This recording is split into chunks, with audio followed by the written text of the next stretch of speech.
സാറിന്റെ പ്രസൻസ് വളരെ റിജുവിനേറ്റിംഗ് ആണ്. സുഖം തന്നെയല്ലേ? സുഖമാണ് സാർ, അങ്ങനെ പോകുന്നു. സാറ് നമ്മുടെ എല്ലാ സെഷനും കൃത്യമായിട്ട് വരാറുണ്ട്. അതെ അതെ അതെ അതെ. ഞാൻ അറ്റൻഡ് വേറെ പണിയില്ല. അതുകൊണ്ട് സമയമുണ്ട്.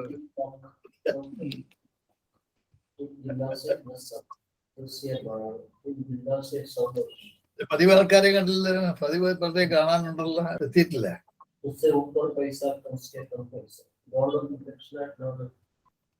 തുടങ്ങാം അല്ലേ മിസ്? 7:10 ശരി, തുടങ്ങാം. ഓക്കെ, തുടങ്ങാം. Good evening all. നമ്മള് എല്ലാരും ഒന്ന് മ്യൂട്ട് ചെയ്താ നിന്ന്. അപ്പൊ നമ്മളുടെ അലുമിനി അസോസിയേഷൻ നടത്തുന്ന ഐക്കൺസ് എന്നുള്ള ബാനറിൽ, that is interaction on contemporary onset of new scenario, ഈ ബാനറിൽ നടത്തുന്ന 7ാമത്തെ വെബിനാർ ആണ്. ഇത് തന്നെ സ്പാർക്ക് എന്ന് പറഞ്ഞ വേറൊരു ബാനറിലും കൂടി നടത്താറുണ്ട്. That is for students and this is for all the alumni members. അപ്പൊ ഇതിങ്ങനെ കഴിഞ്ഞ 20 കോവിഡ് സമയത്താണ് നമ്മൾ ഈ പ്രോഗ്രാം തുടങ്ങിയത്. അവിടെ നിന്ന് ഇങ്ങോട്ട് മന്ത്ലി വൺസ് എന്നുള്ളതിൽ വരുന്നുണ്ട്. പിന്നെ ഇപ്പം വീണ്ടും പുതിയ അസോസിയേഷൻ വന്നപ്പോൾ വീണ്ടും അത് ടേക്ക് ഓവർ ചെയ്തു. കണ്ടിന്യൂയിങ്. അപ്പൊ ഇന്ന് നമുക്ക് ഇവിടെ കിട്ടിയിരിക്കുന്ന മിസ്റ്റർ രാജീവ് അമ്പാട്ട്, എഗെയിൻ നമ്മുടെ അലുമിനസ് ആണ്, ആൻഡ് മോസ്റ്റ് യങ്ങർ പേഴ്സൺ. അപ്പം ഈ വേദിയിലേക്ക് എല്ലാവരെയും ഞാൻ ഒന്ന് സ്വാഗതം ചെയ്യുന്നുണ്ട്. ആൻഡ് പണിക്കർ സാറിനോട് thank you on behalf of alumni association. Sir നമ്മുടെ എല്ലാ പ്രോഗ്രാമിനും വരാറുണ്ട്.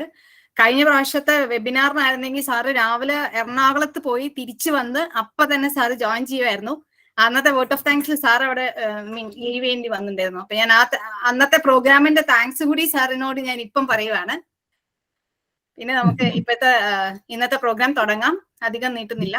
ഇന്നത്തെ ഒഫീഷ്യലി വെൽക്കം പറയാനും സ്പീക്കറിനെ ഇൻട്രൊഡ്യൂസ് ചെയ്യാനുമായിട്ട് നമ്മുടെ former secretary doctor P Umadevi ടീച്ചറിനെ ഞാൻ ക്ഷണിക്കുന്നു. Over to you ma'am.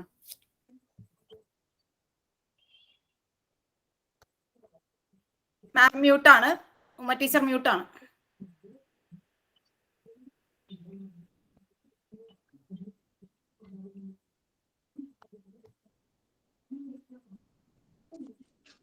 Thank you Vasanthi.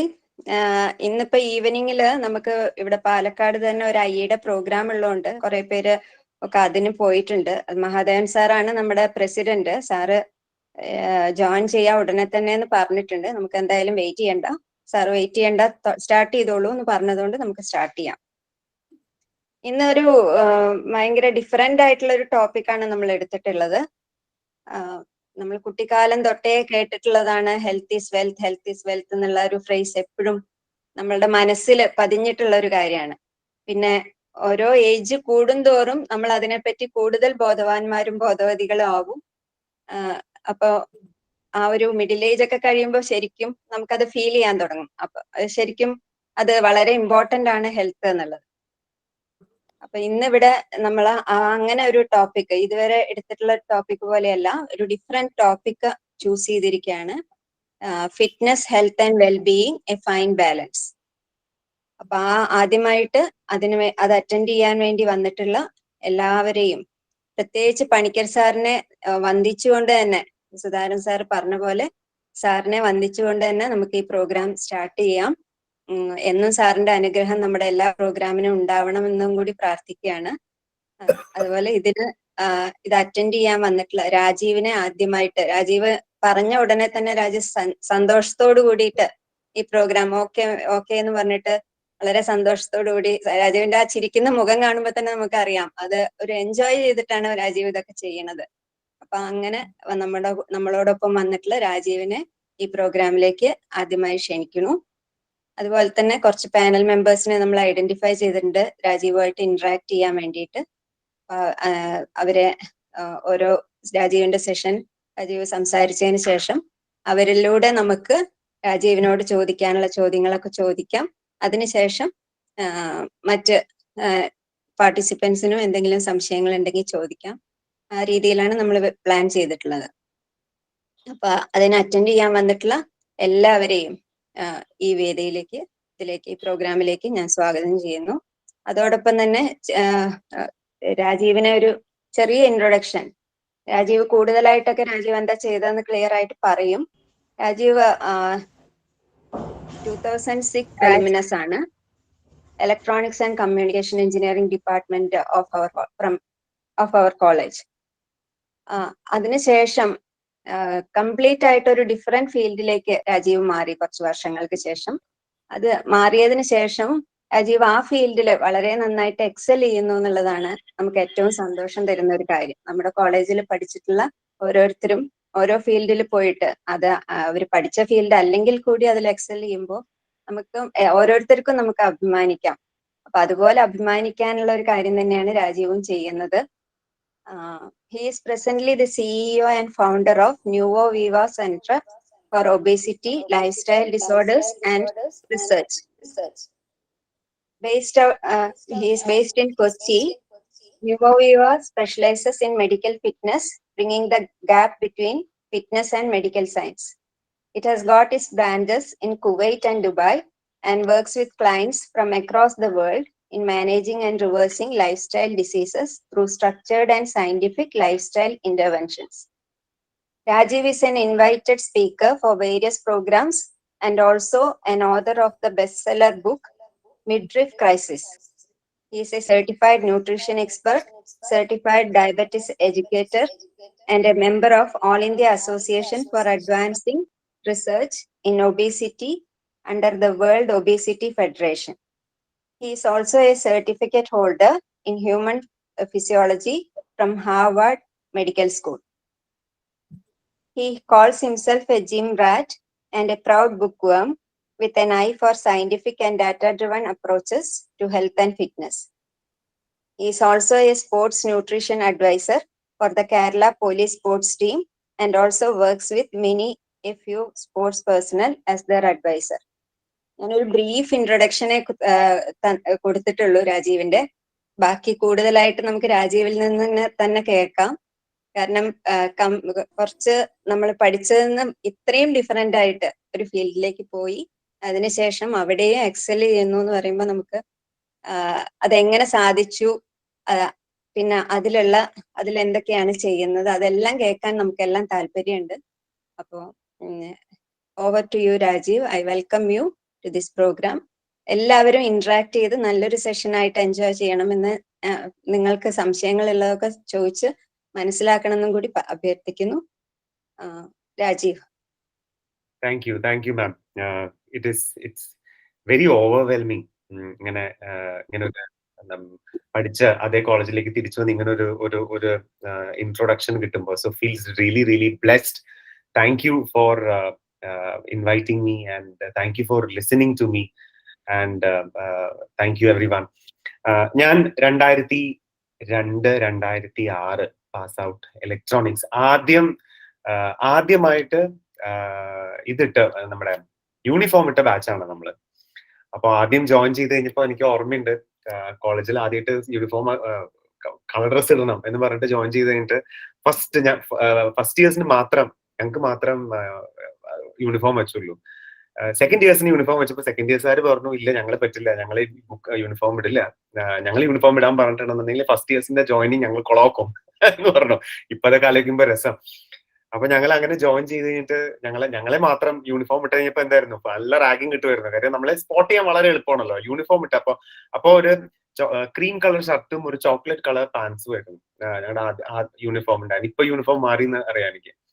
അപ്പൊ ഇപ്പോഴും എനിക്ക് ഓർമ്മ വരും, നമ്മൾ ആദ്യ ദിവസം വന്ന ദിവസം ഫസ്റ്റ് ഡേ തന്നെ ഞങ്ങളെല്ലാവരും സീനിയേഴ്സും മൂച്ചുകയും കൂടി കയറ്റിയിട്ട് പറഞ്ഞു, അങ്ങനെ ചെയ്യാൻ പറ്റില്ല, നമ്മൾ സമരം വിളിക്കണം എന്ന് പറഞ്ഞു. എന്നിട്ട് ഞങ്ങളുടെ സ്ലോഗൻ ആയിരുന്നു, ഷർട്ട് എന്താ ബിസ്ക്കറ്റോ, പാൻസ് എന്താ ചോക്ലേറ്റോ, കോളേജ് എന്താ ബേക്കറിയോ. ഫസ്റ്റ് ദിവസം സമരം, സെക്കൻഡ് ഡേ എല്ലാവർക്കും നിരത്തി പിടിച്ച് കൂട്ട സസ്പെൻഷൻ. എന്നിട്ട് വീട്ടിൽ നിന്ന് ആൾക്കാരെയൊക്കെ വിളിച്ചിട്ടാണ് ജോയിൻ ചെയ്തത്. So it's a funny thing now when you think about it. And it's a lot of memories rekindled, feeling extremely grateful and thank you for having me here. അപ്പൊ 2002-2006 ബാച്ചിൽ പാസ് ഔട്ട് ആയി കഴിഞ്ഞ ശേഷം ഞാൻ ആദ്യം join ചെയ്യുന്നത് G, നമ്മുടെ college വഴി തന്നെ ആണ് ക്യാമ്പസ് ഇന്റർവ്യൂ കിട്ടിയിട്ട് ജിയിലാണ് ജോയിൻ ചെയ്യുന്നത്.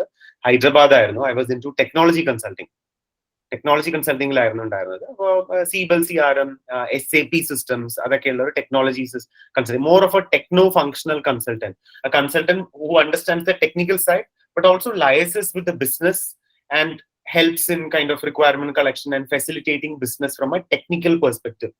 ഇതാണ് ചെയ്തത്. ഇലക്ട്രോണിക്സ് ആണ് പഠിച്ചത്, പക്ഷെ ജോലി IT ടെക്നോളജി കൺസൾട്ടിംഗിലായിരുന്നു ഉണ്ടായിരുന്നത്. അങ്ങനെ ഹൈദരാബാദ് ഉണ്ടായിരുന്നു. അത് കഴിഞ്ഞ് ജിയിൽ കുറച്ച് 2 കൊല്ലം കഴിഞ്ഞ ശേഷം HP വന്നു. അങ്ങനെ 3-3.5 കൊല്ലം ഞാൻ പ്യുവർ ഹാർഡ് കോർ IT കൺസൾട്ടിംഗിൽ ഉണ്ടായിരുന്നു. അത് കഴിഞ്ഞപ്പോഴാണ് നമ്മുടെ ലീമാൻ ക്രൈസിസ് ഒക്കെ വരുന്നത് 2008. US ഒരു സബ് പ്രൈം ക്രൈസിസ് ഒക്കെ വന്നല്ലോ, ഒരു ഹൗസിംഗ് ക്രാഷ് ഒക്കെ വന്നല്ലോ 2008-2009 ടൈമില്. അപ്പോഴാണ് MBA മോഹം തലയിൽ കയറുന്ന ഫിനാൻസ് ഒക്കെ പഠിച്ചു കഴിഞ്ഞപ്പോൾ ഞാനൊരു I call myself now a proud book worm. അപ്പൊ ആ സമയത്ത് ഇങ്ങനെ ഹൗസിംഗ് ക്രൈസിസ് വരുന്നു, ഫാനിമേ പൊളിയുന്നു, ഫ്രെഡി മാക്ക് പൊളിയുന്നു എന്നൊക്കെ കേട്ട് കഴിഞ്ഞപ്പോൾ ഇത് എന്താണ് സംഭവം എന്ന് വായിച്ചു നോക്കി കഴിഞ്ഞപ്പോഴാണ് ഫൈനാൻസിനോട് താല്പര്യം തോന്നിയത്.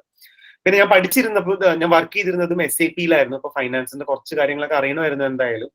അപ്പോൾ ടെക്നോളജി ആയിരുന്നു എന്നുണ്ടെങ്കിലും അങ്ങനെയാണ് ഫൈനാൻസ് എന്ന് പറഞ്ഞിട്ട് ഞാൻ എൻറ്റയർലി ഡിഫറെന്റ് ഫീൽഡിലേക്ക് മാറുന്നത്. I decided to do an MBA. I did my MBA in finance from Great Lakes Institute of Management in Chennai. It's a 1-year residential program. അത് കഴിഞ്ഞ ശേഷം I switched to an entirely different field. I switched into investment banking. I was a investment banker wherein I was working with large corporates, managing corporates' money and helping them manage their capital that they raised, investment advisory solutions, debt bond syndications, debenture placement, large corporates in the അങ്ങനത്തെ ഒരു ജോലിയായിരുന്നു. Hard core finance and markets and അങ്ങനത്തെ ഒരു രീതിയിലുള്ള ഒരു economics and budget നോക്കുക, അങ്ങനത്തെ ഒരു ജോലിയായിരുന്നു. Really enjoy doing that.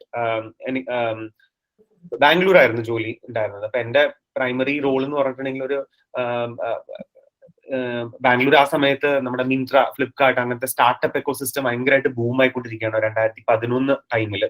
2010 ഞാൻ MBA കഴിഞ്ഞ് ഇറങ്ങുന്നത്. 2006 എഞ്ചിനീയറിംഗ് കഴിഞ്ഞു. അത് കഴിഞ്ഞ് വർക്ക് ചെയ്ത് 2010 MBA കഴിഞ്ഞ് ഇറങ്ങുമ്പോൾ Bangalore ecosystem of startup ecosystem is really booming.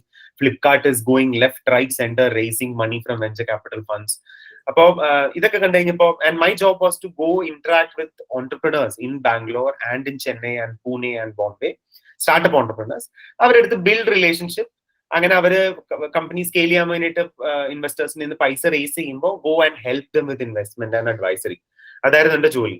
So obviously I have to build a personal relationship with these entrepreneurs. So I have to know a little bit of their story, what are they doing in business എന്ന് കൂടാതെ അവരുടെ personal growth story, അവരുടെ മുന്നേ ചെയ്തിരുന്ന സ്റ്റാർട്ടപ്പുകൾ, അവരുടെ struggles എന്തൊക്കെയായിരുന്നു, ഇതൊക്കെ അറിഞ്ഞാലേ അവർക്കായിട്ട് ഒരു പേഴ്സണൽ റിലേഷൻഷിപ്പ് ബിൽഡ് ചെയ്യാൻ പറ്റുള്ളൂല്ലോ.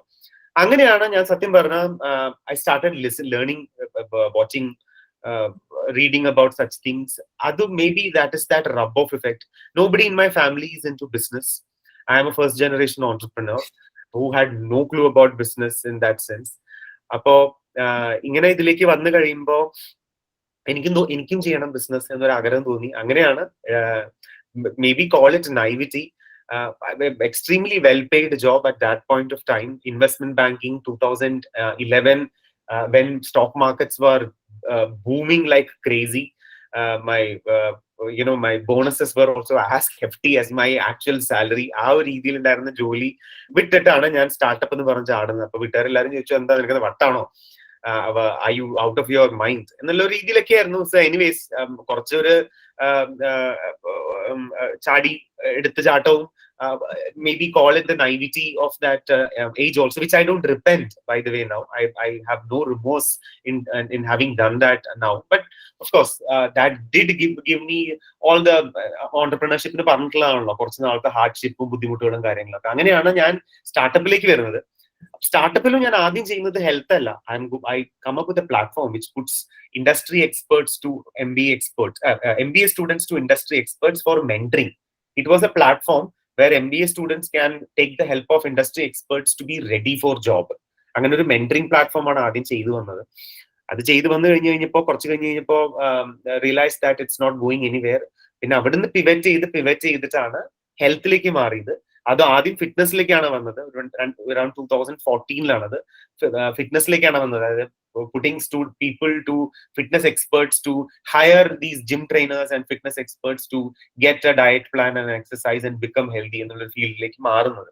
പക്ഷെ അവിടുന്ന് വീണ്ടും പിവറ്റ് ചെയ്ത് ഒരു മെഡിക്കൽ സൈഡ് ഓഫ് ഫിറ്റ്നസ്സിലേക്ക് 2015 തൊട്ട് പിവറ്റ് ചെയ്തു. And that's what I M currently doing. I run this company called Nuvo Vivo, Center for Obesity, Lifestyle Disorders and Research. Nuvo Vivo ചുരുക്കി പറഞ്ഞിട്ടുണ്ടെന്നുണ്ടെങ്കിൽ ഇതൊരു ലാറ്റിൻ വേർഡ് ആണ്. ചിലർക്ക് നാക്ക് ഒരു ടങ് ട്വിസ്റ്റർ എന്ന് പറയാറുണ്ട്. നുവോ എന്ന് പറഞ്ഞാൽ ന്യൂ എന്നാണ് അർത്ഥം. Vivo means life, new life എന്നാണ് ലാറ്റിൻ വേർഡ് ആണത്. അപ്പോ നുവോ വിവോ എന്ന് ഉദ്ദേശിക്കുന്നത് അതാണ്. ഇത് വളരെ സ്പെസിഫിക് ആയിട്ടുള്ള ഒരു നീഷാണ്. നമ്മൾ ചെയ്യുന്ന എന്താന്ന് പറഞ്ഞാൽ ഒരു എക്സാമ്പിൾ വെച്ച് പറയാം. നമ്മൾ ചെയ്യുന്ന എന്താന്ന് പറഞ്ഞിട്ടുണ്ടെന്നുണ്ടെങ്കിൽ മെഡിക്കൽ ഫിറ്റ്നസ് ആണ് നമ്മുടെ ഫീൽഡ്.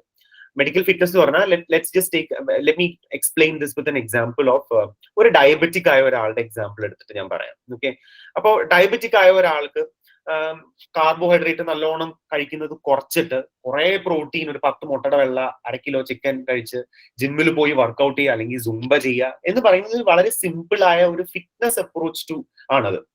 അതൊരു 35 വയസ്സൊക്കെ കഴിഞ്ഞിട്ടുണ്ടെന്നുണ്ടെങ്കിൽ നടക്കില്ല. ചിലപ്പോൾ അങ്ങനെ ചെയ്ത് കഴിയുമ്പോൾ യൂറിക് ആസിഡ് കൂടും. ചിലപ്പോ ഡയബറ്റിക് ക്രോണിക് ആയിരുന്നുണ്ടെങ്കിൽ ചിലപ്പോൾ ക്രിയാറ്റിൻ ലെവൽസ് പതുക്കെ ഒന്നും കൂടിയിട്ടുണ്ടാവും. അപ്പൊ പ്രോട്ടീൻ കയറ്റാൻ പറ്റില്ല. ചിലപ്പോൾ മൂത്രം പതഞ്ഞു പോകുന്നുണ്ടാവാം. മൂത്രത്തിലെ ആൽബുമിൻ, യൂറിനിലെ ആൽബുമിൻ ഉണ്ടാവാം. അപ്പൊ medical conditions become significant, especially, and you can't have a hardcore fitness approach while managing such diseases. ഇപ്പൊ നമ്മൾ കോവിഡ് സമയത്ത് കണ്ടിട്ടുണ്ട്. കോവിഡ് കഴിഞ്ഞ ശേഷം പോയി വർക്ക്ഔട്ട് ചെയ്ത് കഴിഞ്ഞിട്ടുണ്ടെന്നുണ്ടെങ്കിൽ ചിലപ്പോൾ ഹാർട്ട് പാൽപിറ്റേഷൻസ് വരാറുണ്ട്. കുറെ പേര് known people have succumbed to cardiovascular diseases. So there is a medical story around it, and that becomes very relevant and important when you deal with people above 35 years of age, right? എന്നാൽ ഫിറ്റ്നസിന് അതിൻ്റെതായ ഒരു പ്രസക്തി ഉണ്ട്. Because fitness is all about looking great. Tummy അകത്തേക്ക് പോവാ, look great, wear a t-shirt and still look good and show that biceps. It is very aspirational, right? Everybody likes to look good, especially we live in a social media kind of a world wherein, you know, we would like to show our pictures and flaunt our pictures and probably get those extra likes or comments from our friends, alle. Appo fitness is very aspirational. പക്ഷെ ഒരു 30-35 വയസ്സ് കഴിയുമ്പോൾ ഫിറ്റ്നസിനെ pure fitness എന്നുള്ള അപ്രോച്ചിൽ ചെയ്യാൻ പറ്റില്ല. ഒരു medical connotation to ഫിറ്റ്നസും കൂടെ വേണം. അതാണ് നമ്മൾ ചെയ്യുന്നത്. We are into medical fitness എന്ന് ഉദ്ദേശിക്കുന്നത്. So we deal with people having life style disorders. By the way 2015 തൊട്ട് ഞാൻ നേരത്തെ പറഞ്ഞല്ലോ, ഞാനൊരു സെൽഫ് പ്രൊക്ലെയിംഡ് പുസ്തകപ്പുഴുവാണ്. Very proudly I say this. അതുകൊണ്ട് തന്നെ ഇതൊക്കെ പഠിച്ചെടുക്കാൻ വലിയ ബുദ്ധിമുട്ടുണ്ടായിരുന്നില്ല. I did my madam നേരത്തെ ഇൻട്രൊഡക്ഷനിൽ പറഞ്ഞ പോലെ I did my diploma in nutrition. I did a certificate in human physiology from Harvard. I am a certified diabetes educator, entirely moved into medical science and medical understanding. But of course, and now my team has a set of dietitians, set of exercise experts. We also have tied up with a lot of doctors in our panel. So doctors in the therapeutic management ആണ്, അതായത് curative health ആണ്, curative health care ആണ്. എന്തെങ്കിലും ഒരു condition ഉണ്ടെന്നുണ്ടെങ്കിൽ അതിനെ cure ചെയ്യാൻ നോക്കുക എന്നുള്ളതാണ്. നമ്മൾ പ്രിവെന്റീവ് ഹെൽത്ത് ആണ്. അപ്പൊ ഇത് രണ്ടിന്റെ ഇടയിലുള്ള ഗ്യാപ്പ് ബ്രിഡ്ജ് ചെയ്യുക എന്നുള്ളതാണ് നമ്മൾ ചെയ്യുന്നത്. So we bring both the things into one platter, and we work with our clients who join our programs from across the globe. It's an online program. അവർക്കുള്ള ഡയറ്റ്, എക്സസൈസ് ഒക്കെ structure ചെയ്ത് അവർക്കുള്ള health improve ചെയ്യാം.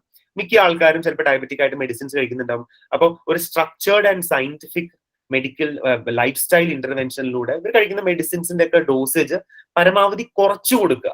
കുറയ്ക്കണമെന്നുണ്ടെങ്കിൽ obviously life style improve ആവണം. പക്ഷെ അതിനൊരു structured ആയ ഒരു സയന്റിഫിക് ആയ രീതിയിൽ കൊണ്ടുപോകണം. ഇപ്പൊ ഡയബറ്റിക് ആയ ആൾക്ക് ഈ പറഞ്ഞ പോലെ ചോറ് കഴിക്കാതെ റാഗി കഴിക്കൂ, ജോറ് കഴിക്കൂ, ബാജറ കഴിക്കൂ എന്ന് പറഞ്ഞാൽ നമ്മൾ മലയാളികൾക്ക് ചിലപ്പോൾ പറ്റിക്കൊള്ളുന്നില്ല, അല്ലെ? So how do you kind of go around that and understand and bring the best of both worlds together? This is what I do. We are based in Cochin. പക്ഷെ ആസ് ഐ സെഡ്, നമ്മുടെ NSSൽ തന്നെ കുറെ seniors മറ്റു ഗ്രൂപ്പ്സിലും ഫേസ്ബുക്കിലും ഒക്കെ ആയിട്ട് connected ആയിട്ടുള്ളവരൊക്കെ നമ്മുടെ clients ആയിട്ടുണ്ട്. So most of our clients are actually in the Middle East. But we also have clients from outside Kochi or outside Kerala or outside India and other countries, Europe, US, Canada included. This is my short crisp with regards to my journey. Something that I'm extremely excited about to speak to all of you is that recently I became an author. The Midriff Crisis എന്നൊരു book ഞാൻ എഴുതി. It is there in Amazon. it is again ഈ concept ഒക്കെ തന്നെയാണ് medical fitness towards wellbeing എന്നുള്ളൊരു അപ്രോച്ചുള്ള ഒരു ബുക്കാണ്. So that's going reasonably well. So that's a little bit of information about me. എറണാകുളത്ത് തന്നെയാണ് താമസിക്കുന്നത്. വൈഫിന്റെ പേര് പ്രിയ എന്നാണ്. 2 കുട്ടികള്. മൂത്ത ആള് 1ാം ക്ലാസ്സിൽ, രണ്ടാമത്തെ ആള് നഴ്സറി 3 വയസ്സായിട്ടുള്ളൂ. അപ്പോ that's about my family. Some tips around എന്തായാലും ഹെൽത്ത് ആയ സ്ഥിതിക്ക് some tips around health and wellness. അപ്പോ ഞാൻ കാർബോഹൈഡ്രേറ്റ് മധുരപലഹാരം കുറയ്ക്കല്ലേ, ഫൈബർ കഴിക്കൂ, വെജിറ്റബിൾ കഴിക്കൂ, വെള്ളം കുടിക്കൂ, സമയത്തിന് ഉറങ്ങൂ, സ്ട്രെസ് കുറയ്ക്കൂ, ഇതൊന്നും ഞാൻ പറയാൻ പോകുന്നില്ല. കാര്യം I am sure we all know that. ഇത് ഞാൻ പറഞ്ഞു തന്നിട്ട് വേണ്ട, നിങ്ങൾ എല്ലാവർക്കും അറിയാൻ. I am sure you already know ഈ കാര്യങ്ങളൊക്കെ. But I want to kind of break some myth and some inputs around looking at health and wellness from a sustainable perspective. Okay, because I am a fan of sustainability. Now, what I mean by sustainability എന്ന് പറഞ്ഞിട്ടുണ്ടെങ്കിൽ, I keep saying this. There is no point living every day for a tomorrow and never ever living a today.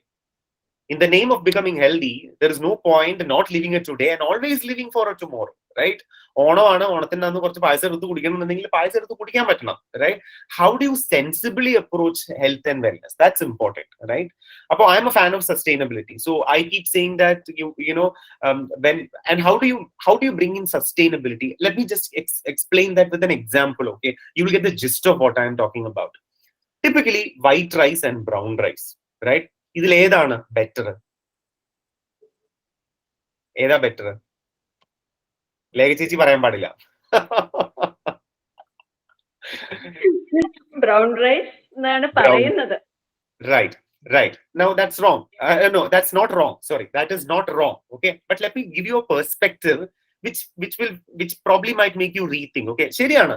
Brown റൈസില് തവിട്, അതായത് protein ഉണ്ട്, fibre ഉണ്ട്. അപ്പൊ white റൈസിനെ അപേക്ഷിച്ച് brown റൈസിൽ comparatively കുറച്ചുകൂടെ protein ഉണ്ട്, കുറച്ചുകൂടെ ഫൈബർ ഉണ്ട്. അപ്പൊ ഡയബറ്റിക് ആയ ആൾക്കാർക്ക് ഫൈബറും പ്രോട്ടീനും ഒക്കെ വേണമല്ലോ, ബ്ലഡ് ഷുഗർ കൂടാതിരിക്കാൻ വേണ്ടിയിട്ട്. അപ്പൊ വൈറ്റ് റൈസിനെ അപേക്ഷിച്ച് ബ്രൗൺ റൈസ് നല്ലതാണ്, ശരിയാണ്. Okay, but now let's look into implementation perspective. Okay, ഒരു പ്ലേറ്റ് വൈറ്റ് റൈസും സാമ്പാറും തൈരും, അല്ലെങ്കിൽ എന്തെങ്കിലും ഒരു മാങ്ങാക്കറിയോ നാരങ്ങക്കറിയോ എന്തെങ്കിലും ഒരു പിക്കിള്.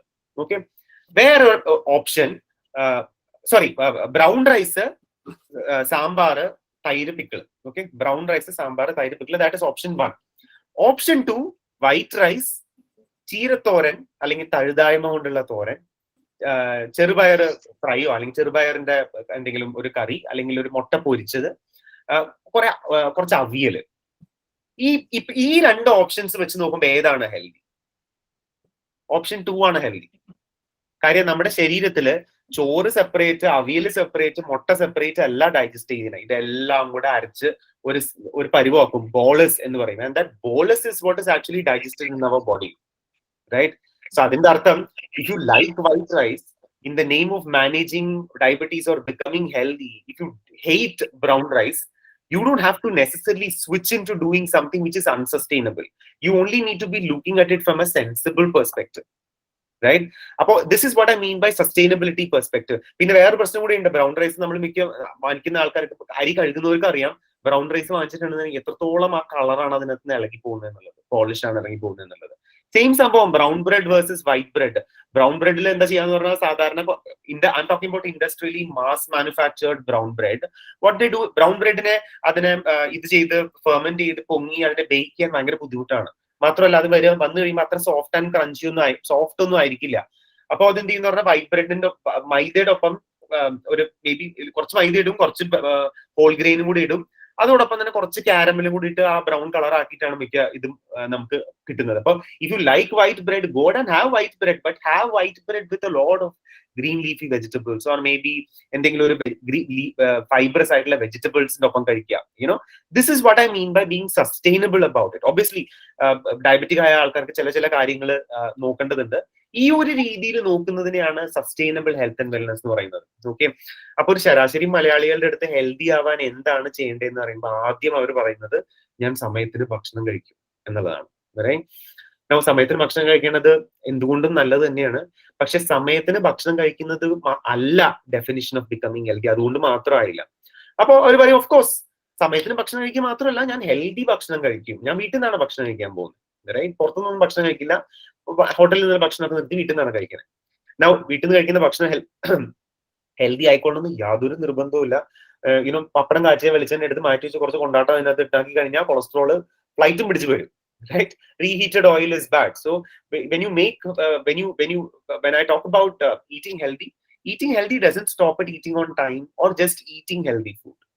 നമ്മുടെ ഹെൽത്തി ആയ ഭക്ഷണം കഴിച്ചുകൊണ്ട് മാത്രമായില്ല. if you get the world's most healthiest food, but if you overeat, അതായത് ലോകത്തെ ഏറ്റവും ഹെൽത്തി ആയ ഭക്ഷണം, പക്ഷെ ഒരു പ്ലേറ്റ് കഴിക്കുന്നതിന് പകരം 2 പ്ലേറ്റ് കഴിച്ചു നോക്കിയേ, കൊളസ്ട്രോൾ, ട്രൈഗ്ലിസറൈഡ് കൂടും, ഫാറ്റ് ലിവറും വരും. Right? So becoming healthy from an eating perspective, of course, quality of calories is important. നല്ല ഭക്ഷണം, ഓർഗാനിക് ആയിട്ടുള്ള നല്ല ഭക്ഷണം, പെസ്റ്റിസൈഡ്സ് അല്ലാത്ത വീട്ടിലുണ്ടാക്കുന്നത് നല്ല ഭക്ഷണം കഴിക്കണം. ഈ നല്ല ഭക്ഷണം എത്രത്തോളം കഴിച്ചു എന്നുള്ളത് ഇമ്പോർട്ടന്റ് ആണ്. അധികമായാൽ അമൃതും വിഷം. Right? So these are all very simple, silly things, quite obvious when I talk about it. But in my experience, when we work with a lot of our clients, they kind of overlook this. ഇതിന് അധികം importance കൊടുക്കാതെ അത് അത്ര ശ്രദ്ധിക്കാറില്ല. Right? They very easily overlook this. So this is from an eating healthy perspective. And I keep saying that building healthy relationship with food is also important. So I am not a fan of it. കുറെ ആൾക്കാർക്ക് weight loss എന്ന് പറഞ്ഞു വേണം. Right? Now, what I keep saying is that ഈ weight loss equation itself is wrong. എല്ലാവരും വിചാരം I lose weight, I became healthy. Okay? I am saying this sequence is wrong. Sequence is actually the other way around. I became healthy and weight loss was a result of that. Right? Karyam, you look around, sure, obesity leads to diabetes, but is everyone who is diabetic obese? Let alone obese, is everyone who is diabetic even overweight?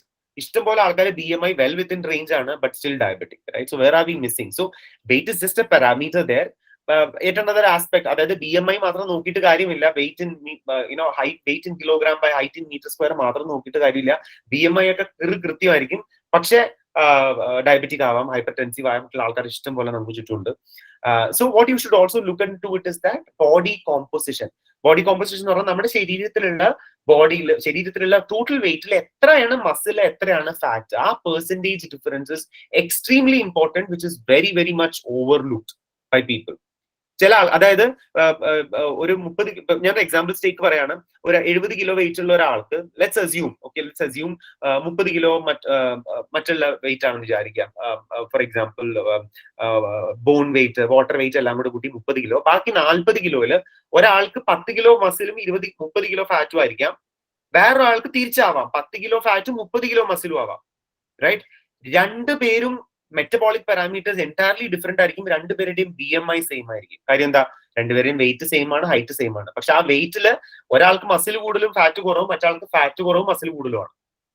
Right? So that flips the entire equation. Right? So when you look at becoming healthy, ഞാൻ എനിക്ക് MBA പഠിച്ചുകൊണ്ടിരുന്നപ്പോൾ എന്റെ professor പറയുമായിരുന്നു, figures can lie and liars can figure. Right? So these numbers will definitely give you a perspective with regards to where you stand, but that don't kind of look at it blindly. And this is something that we tell all our clients, that it definitely gives you a perspective, but that's not the only parameter which defines. Diabetic fasting 101 ആയി എന്ന് വെച്ചാൽ ഞാൻ diabetic ആണെന്ന് യാതൊരു നിർബന്ധവുമില്ല. 99 fasting. So അതായത് വളരെ രസകരമായി നമ്മള് ടെസ്റ്റ് ചെയ്യാൻ പോകുമല്ലോ ആൾക്കാര്, പ്ലാൻ ചെയ്തിട്ട് ബ്ലഡ് ഒക്കെ ടെസ്റ്റ് ചെയ്യാൻ പോകും. അപ്പോ എപ്പോ നോക്കിയിട്ടുണ്ടെന്നുണ്ടെങ്കിൽ കാണാം, ബ്ലഡ് ടെസ്റ്റ് ചെയ്യാൻ പോകുന്ന ദിവസം, നാളെ ബ്ലഡ് ടെസ്റ്റ് ചെയ്യാൻ പോവാണെന്ന് അറിയാന്നുണ്ടെങ്കിൽ ഇന്ന് സുന്ദരക്കുട്ടപ്പനായിട്ട് ഒരു 7:30 ഭക്ഷണമൊക്കെ കഴിക്കും, 3 ചപ്പാത്തിയിൽ കൂടുതൽ കഴിക്കില്ല, ആവശ്യത്തിൽ കൂടുതൽ സാധനങ്ങളൊന്നും എടുക്കില്ല, നല്ല സുഖമായിട്ട് കടന്നുറങ്ങും, നെക്സ്റ്റ് ഡേ രാവിലെ പോയി കാണും. അപ്പൊ ഇങ്ങനെ പ്ലാൻ ചെയ്ത് എന്നൊക്കെ നിങ്ങൾ ബ്ലഡ് ടെസ്റ്റ് എടുത്തിട്ടുണ്ടോ, add some 25% above from the number that you get. That is your normal value. That's how it is normally seen. അപ്പൊ അതുകൊണ്ട് തന്നെ നമ്മൾ പറയും, why you look at these numbers, figures can lie and liars can figure. So that's why we say we look at HbA1c, blood sugar levels management ന് വേണ്ടിയിട്ട് 3-month average ആയിട്ടുള്ള numbers നോക്കുന്നത്. അപ്പൊ becoming healthy from an eating healthy perspective, I keep saying sustainability is important. No point living every day for a tomorrow and never ever living a today. You need to understand, don't do analysis paralysis.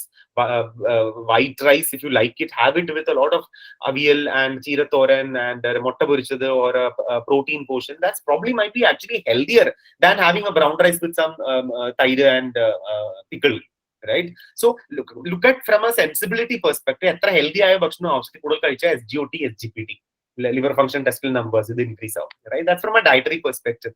From an exercise perspective, I just want to add and probably take questions if there is any. Exercise എന്ന് പറയുമ്പോൾ നമ്മൾ ആദ്യം പറയുമ്പോൾ മിക്കവരും പറയുന്നത് walking. Okay, ഇതെന്റെ favourite ഡയലോഗാണ്. Walking is not an exercise. Okay, walking is not an exercise. In fact, extremely technically speaking, walking is part of NEAT, non-exercise activity thermogenesis. നമ്മുടെ ഒരു ദിവസം എന്റെ കേസിൽ ഞാൻ എനർജി ഒരു ദിവസം സ്പെൻഡ് ചെയ്യുന്നത് എന്റെ മെറ്റബോളിസത്തിന് ഞാൻ എനർജി അല്ലെങ്കിൽ കാലറീസ് സ്പെൻഡ് ചെയ്യുന്നുണ്ട്, എന്റെ ആക്ടിവിറ്റിക്ക് ഞാൻ കാലറീസ് സ്പെൻഡ് ചെയ്യുന്നുണ്ട്. For example, I'm talking right now, ഇതിന് എനർജി വേണം, ഞാൻ സംസാരിക്കുന്നതിന് എനർജി വേണം, right? And this is part of activity. ഞാൻ ഇങ്ങനെ കൈ അനക്കുന്നുണ്ട്, ഇതിന് എനർജി വേണം. This is also part of activity.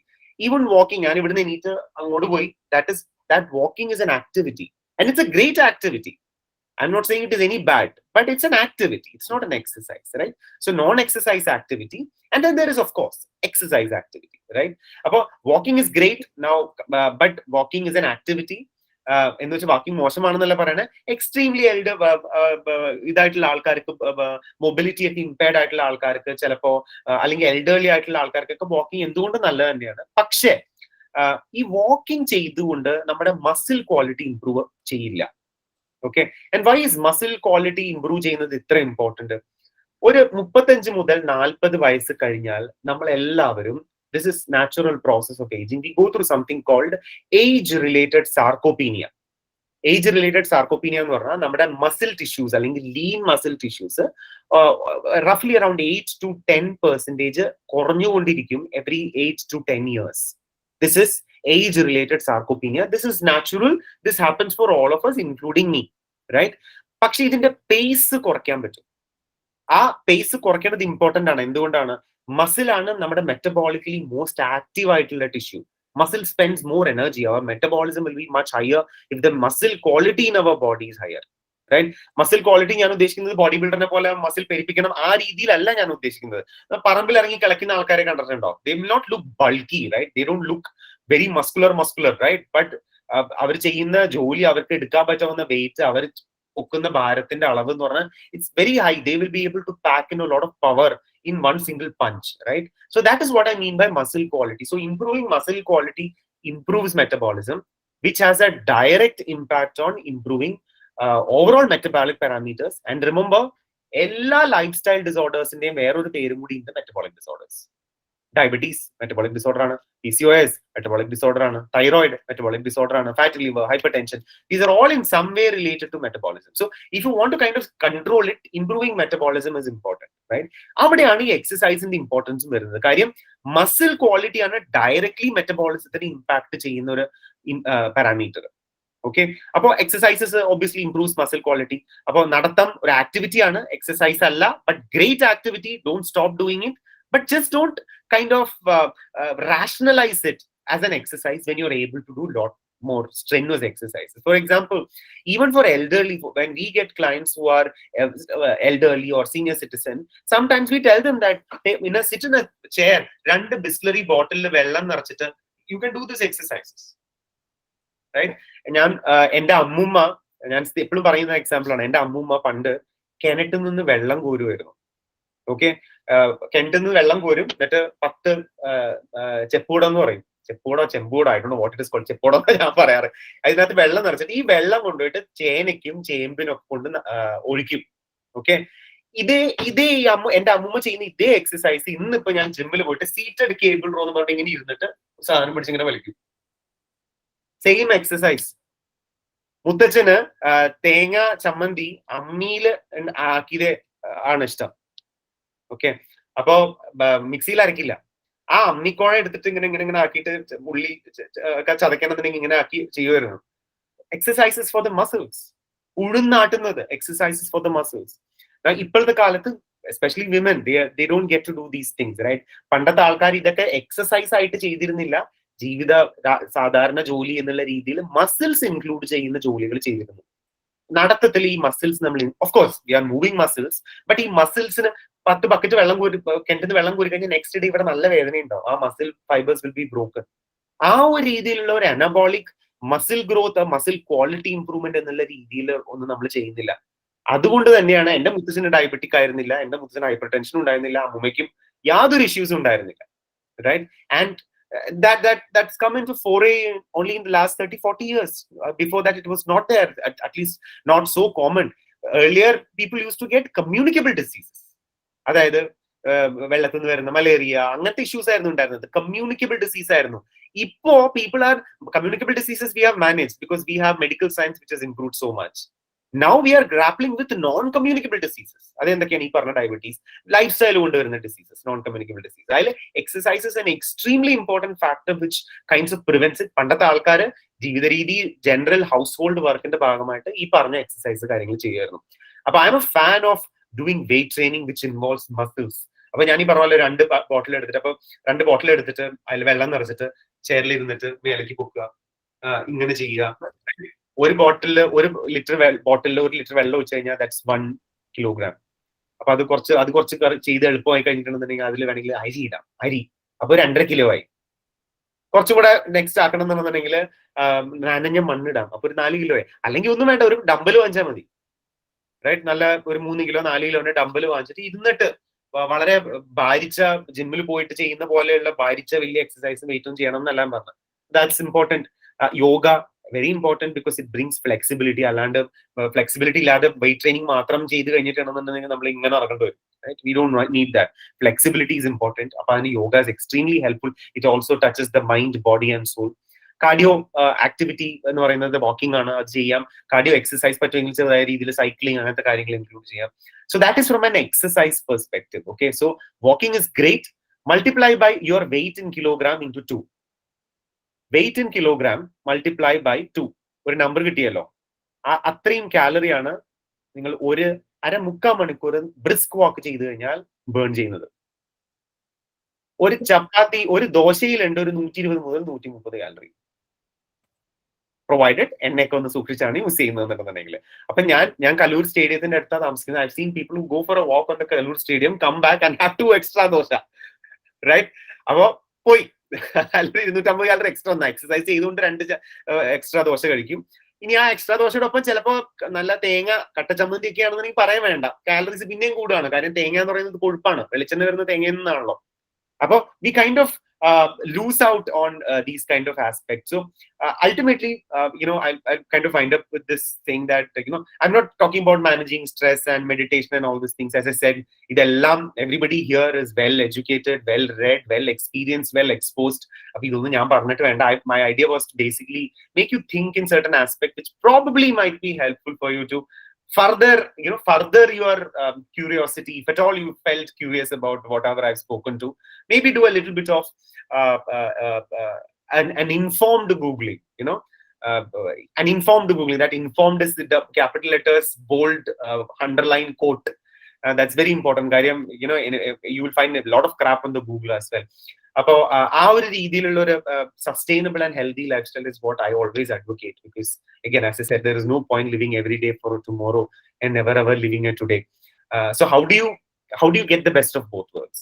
How can you have once in a while payasam? How can you have once in a while binge eating? How can you have pleasures of life once in a while yet be healthy? How do you bring that part? And that's possible. I'm saying you can't eat your cake, you can't have your cake and eat it too. English proverb undallo, you can have your cake and eat it too, only if you approach it sensibly, of course, scientifically. So this is what I'm doing. And thank you Uma teacher, and thank you Lega Chichi for doing all that charitably in the back and inviting me for this session. I feel extremely happy, grateful and humbled and proud to be talking to all of you. Thank you for having me here. Any questions or doubts or I would love to take that. Thank you Rajeev. വളരെ എന്താ പറയാ സരസമായിട്ട് സംസാരിച്ച് നമുക്ക് with examples, നമുക്ക് day to day ലൈഫിൽ വരുന്ന examples പറഞ്ഞതിൽ വളരെ താങ്ക്സ്. എന്തായാലും കുറെ പേർക്ക് ക്യൂരിയോസിറ്റി വന്നിട്ടുണ്ടാവും. എസ്പെഷ്യലി എനിക്ക് തോന്നിയത് ഒരു കാര്യം നടത്തം. വാക്കിംഗ് എപ്പോഴും എന്ന് പറഞ്ഞിട്ട് തന്നെയാണ് എപ്പോഴും പറയാറ്. അത് എക്സസൈസ് അല്ല എന്നുള്ളതൊരു പുതിയ ഒരു കാര്യം തന്നെയാണ് കേട്ടപ്പോൾ. ഡിഫറെന്റ് ആയി തോന്നി.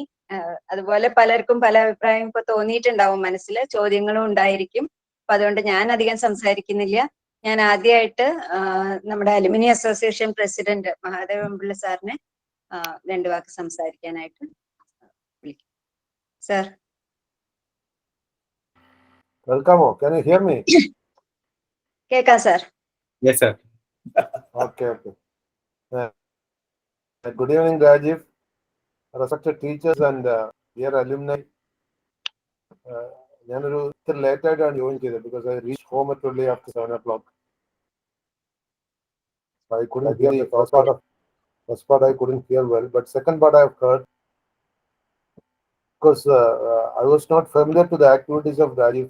I identified him by face because when he passed out, I was not here. For 3 years I was here. Till 2005 I was here, so I could identify his face. And actually, initially when Uma proposed that you'll be delivering a session, I was surprised why you have migrated to the medical field.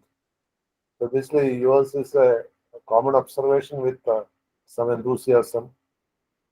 Normally, I don't prefer talks on topics which are not our own, like someone migrating to other topic, which I feel there may be so many fallacies.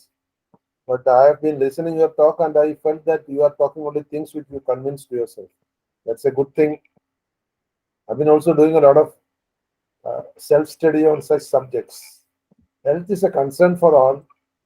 Definitely, when you become aged, but now up to 75, you are supposed to be young. That is a new norm all over the world. I think UN is also going to rewrite the health norms. When after 75, they are going to say that you are senior citizen or something like that. Anyway, I'm happy that our alumni are thinking in health terms. Should be helpful, and I think we can learn a lot from our former principal Panikkar sir because he's a doyen in such activities. Even as a nanogenerarian, he is keeping the health well, whereas people in our 60s are still finding it difficult to maintain the health. Maybe the living habits, the food habits, the socio-cultural activities, everything has changed. And I feel, of course, there's a saying that when the generations pass, the longevity of life is coming down. That is what the epics say. For example, Sri Rama has lived much more than the next yuga people. Every yuga, they say the lifespan of people are coming down. But nowadays, what we realize is when we got independence, the average lifespan of an Indian was 33 years. Now it is 70 plus years. So maybe it's not the lifespan increase, but the medicines are capable to help us.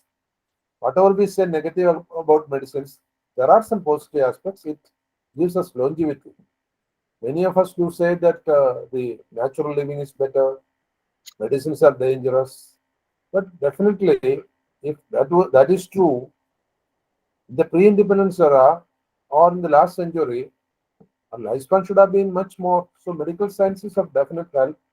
So if we can combine as a holistic system, that is my suggestion. We can combine as a holistic system where the natural living plus essential medicine plus a life principle, all these can combine our life much better. When I was an young boy, an age of 40 plus was taken to be an old age. But now things have changed. So learning is becoming better. I'm happy that Rajeev has presented his convinced points. Also have come to know that you have published certain books on it. I couldn't read it so far. We'll read it when I get some time because our alumni spanning to activities beyond their scope of activities is something great. Some good writers are there. Some good musicians are there. Some good artists are there. Good directors are there. Good actors are there. So these are all adding charm to the alma mater as a whole. So I'm really thankful, Rajeev, you have come over to present. I missed the 5 to 10 minutes of your talk, but still, whatever I could hear from you, I appreciate. Thank you very much. Thank you, sir. Thank you. Thank you. Thank you sir. നമ്മുടെ principal Suresh sir ഒന്ന് leave ചെയ്തിട്ടുണ്ട്, sir join ചെയ്യാന്ന് പറഞ്ഞിട്ടുണ്ട്. നമുക്ക് ഇനി നമ്മുടെ പാനലിലെ ഒരു 3-4 പേരെ നമ്മൾ ഡിഫറെന്റ് ഏജ് ഗ്രൂപ്പിലുള്ളവരെയാണ് ഐഡന്റിഫൈ ചെയ്തിട്ടുള്ളത്. അതിനു മുമ്പായിട്ട് ഞാൻ നമ്മുടെ പണിക്കർ സാറിനെ ഒന്ന് ആദ്യം സംസാരിക്കാൻ വേണ്ടി ഇൻവൈറ്റ് ചെയ്യാം. കാരണം സാറിന്റെ അടുത്തുനിന്ന് ഹെൽത്ത് ടിപ്സ് നമുക്കും കിട്ടും എന്നാണ് ഞാൻ വിചാരിക്കുന്നത്. സാറ് വളരെ നന്നായിട്ട് ഹെൽത്ത് നോക്കി, നമ്മുടെയൊക്കെ പ്രാർത്ഥന കൊണ്ട് സാറ് ആരോഗ്യത്തോടെ ഇനിയും കുറെ കാലം നമ്മളെ അനുഗ്രഹിക്കാനിരിക്കട്ടെ എന്ന് ഞാൻ പ്രാർത്ഥിക്കുകയാണ്. അതോടൊപ്പം സാറിന്റെ അഭിപ്രായങ്ങളും ഇപ്പൊ സാറും രാജീവും കൂടി കമ്മ്യൂണിക്കേറ്റ് ചെയ്യുന്നത് കേൾക്കാൻ വേണ്ടി സാറിനെ ഇൻവൈറ്റ് ചെയ്യുന്നു. Thank you for inviting me to interact with the speakers. Here, now the present engineering education is not isolated one.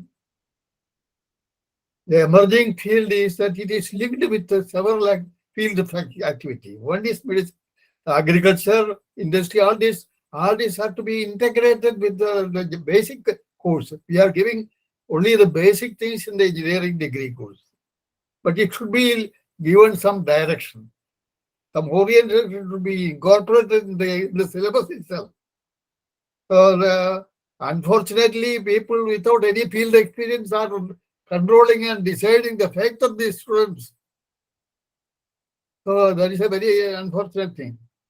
Now you are speaking about physical fitness, not mental. In my opinion, mental fitness is more important than physical fitness. Our body responds to the instincts of the mind.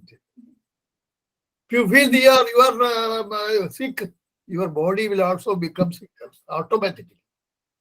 The mind is controlling the body.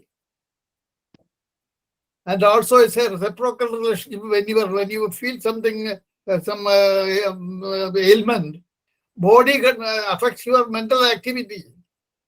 So it is a mutual interaction. So body also can control the state of minds. So of this, the most important thing is mental fitness. One should decide how to live. That it is up to you. Body is our carriage. You are using the vehicle. It may be very old, 1940 or 1930 model. You can make it updated, and there is a natural decay process happening in nature. The nature is not stationary. It is continuously deteriorating, and we are upgrading it, and also the cycle is going on. So natural decay, the first thing you feel that your knee is not functioning. You cannot stand or walk. Sometimes you may not be able to speak.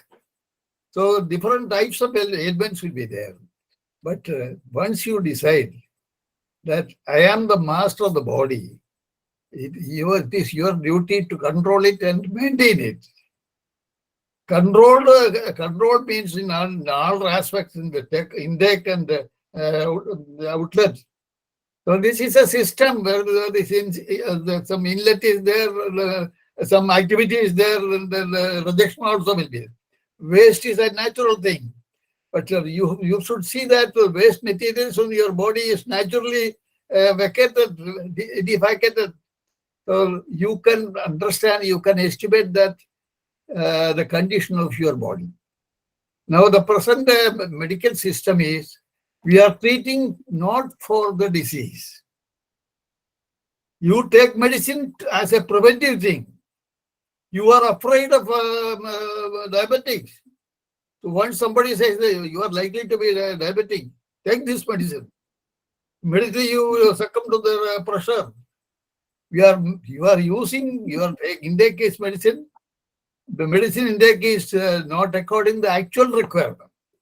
It's a preventive thing. You are foreseeing some unwanted situation or unhappy situation. So if your mind says that I will be happy, the happiness is the most important thing, and that will give the. So unfortunately, our system of education has nothing, no aspect of on the control of mind.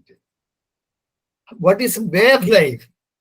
We have changed a lot from the old practices. And how much time you get for exercise? So it is for you to apportion the time.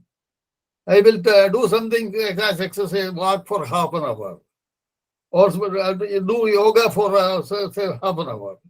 So apportion your time usefully, maintaining that something unforeseen should not happen without your knowledge and preparedness.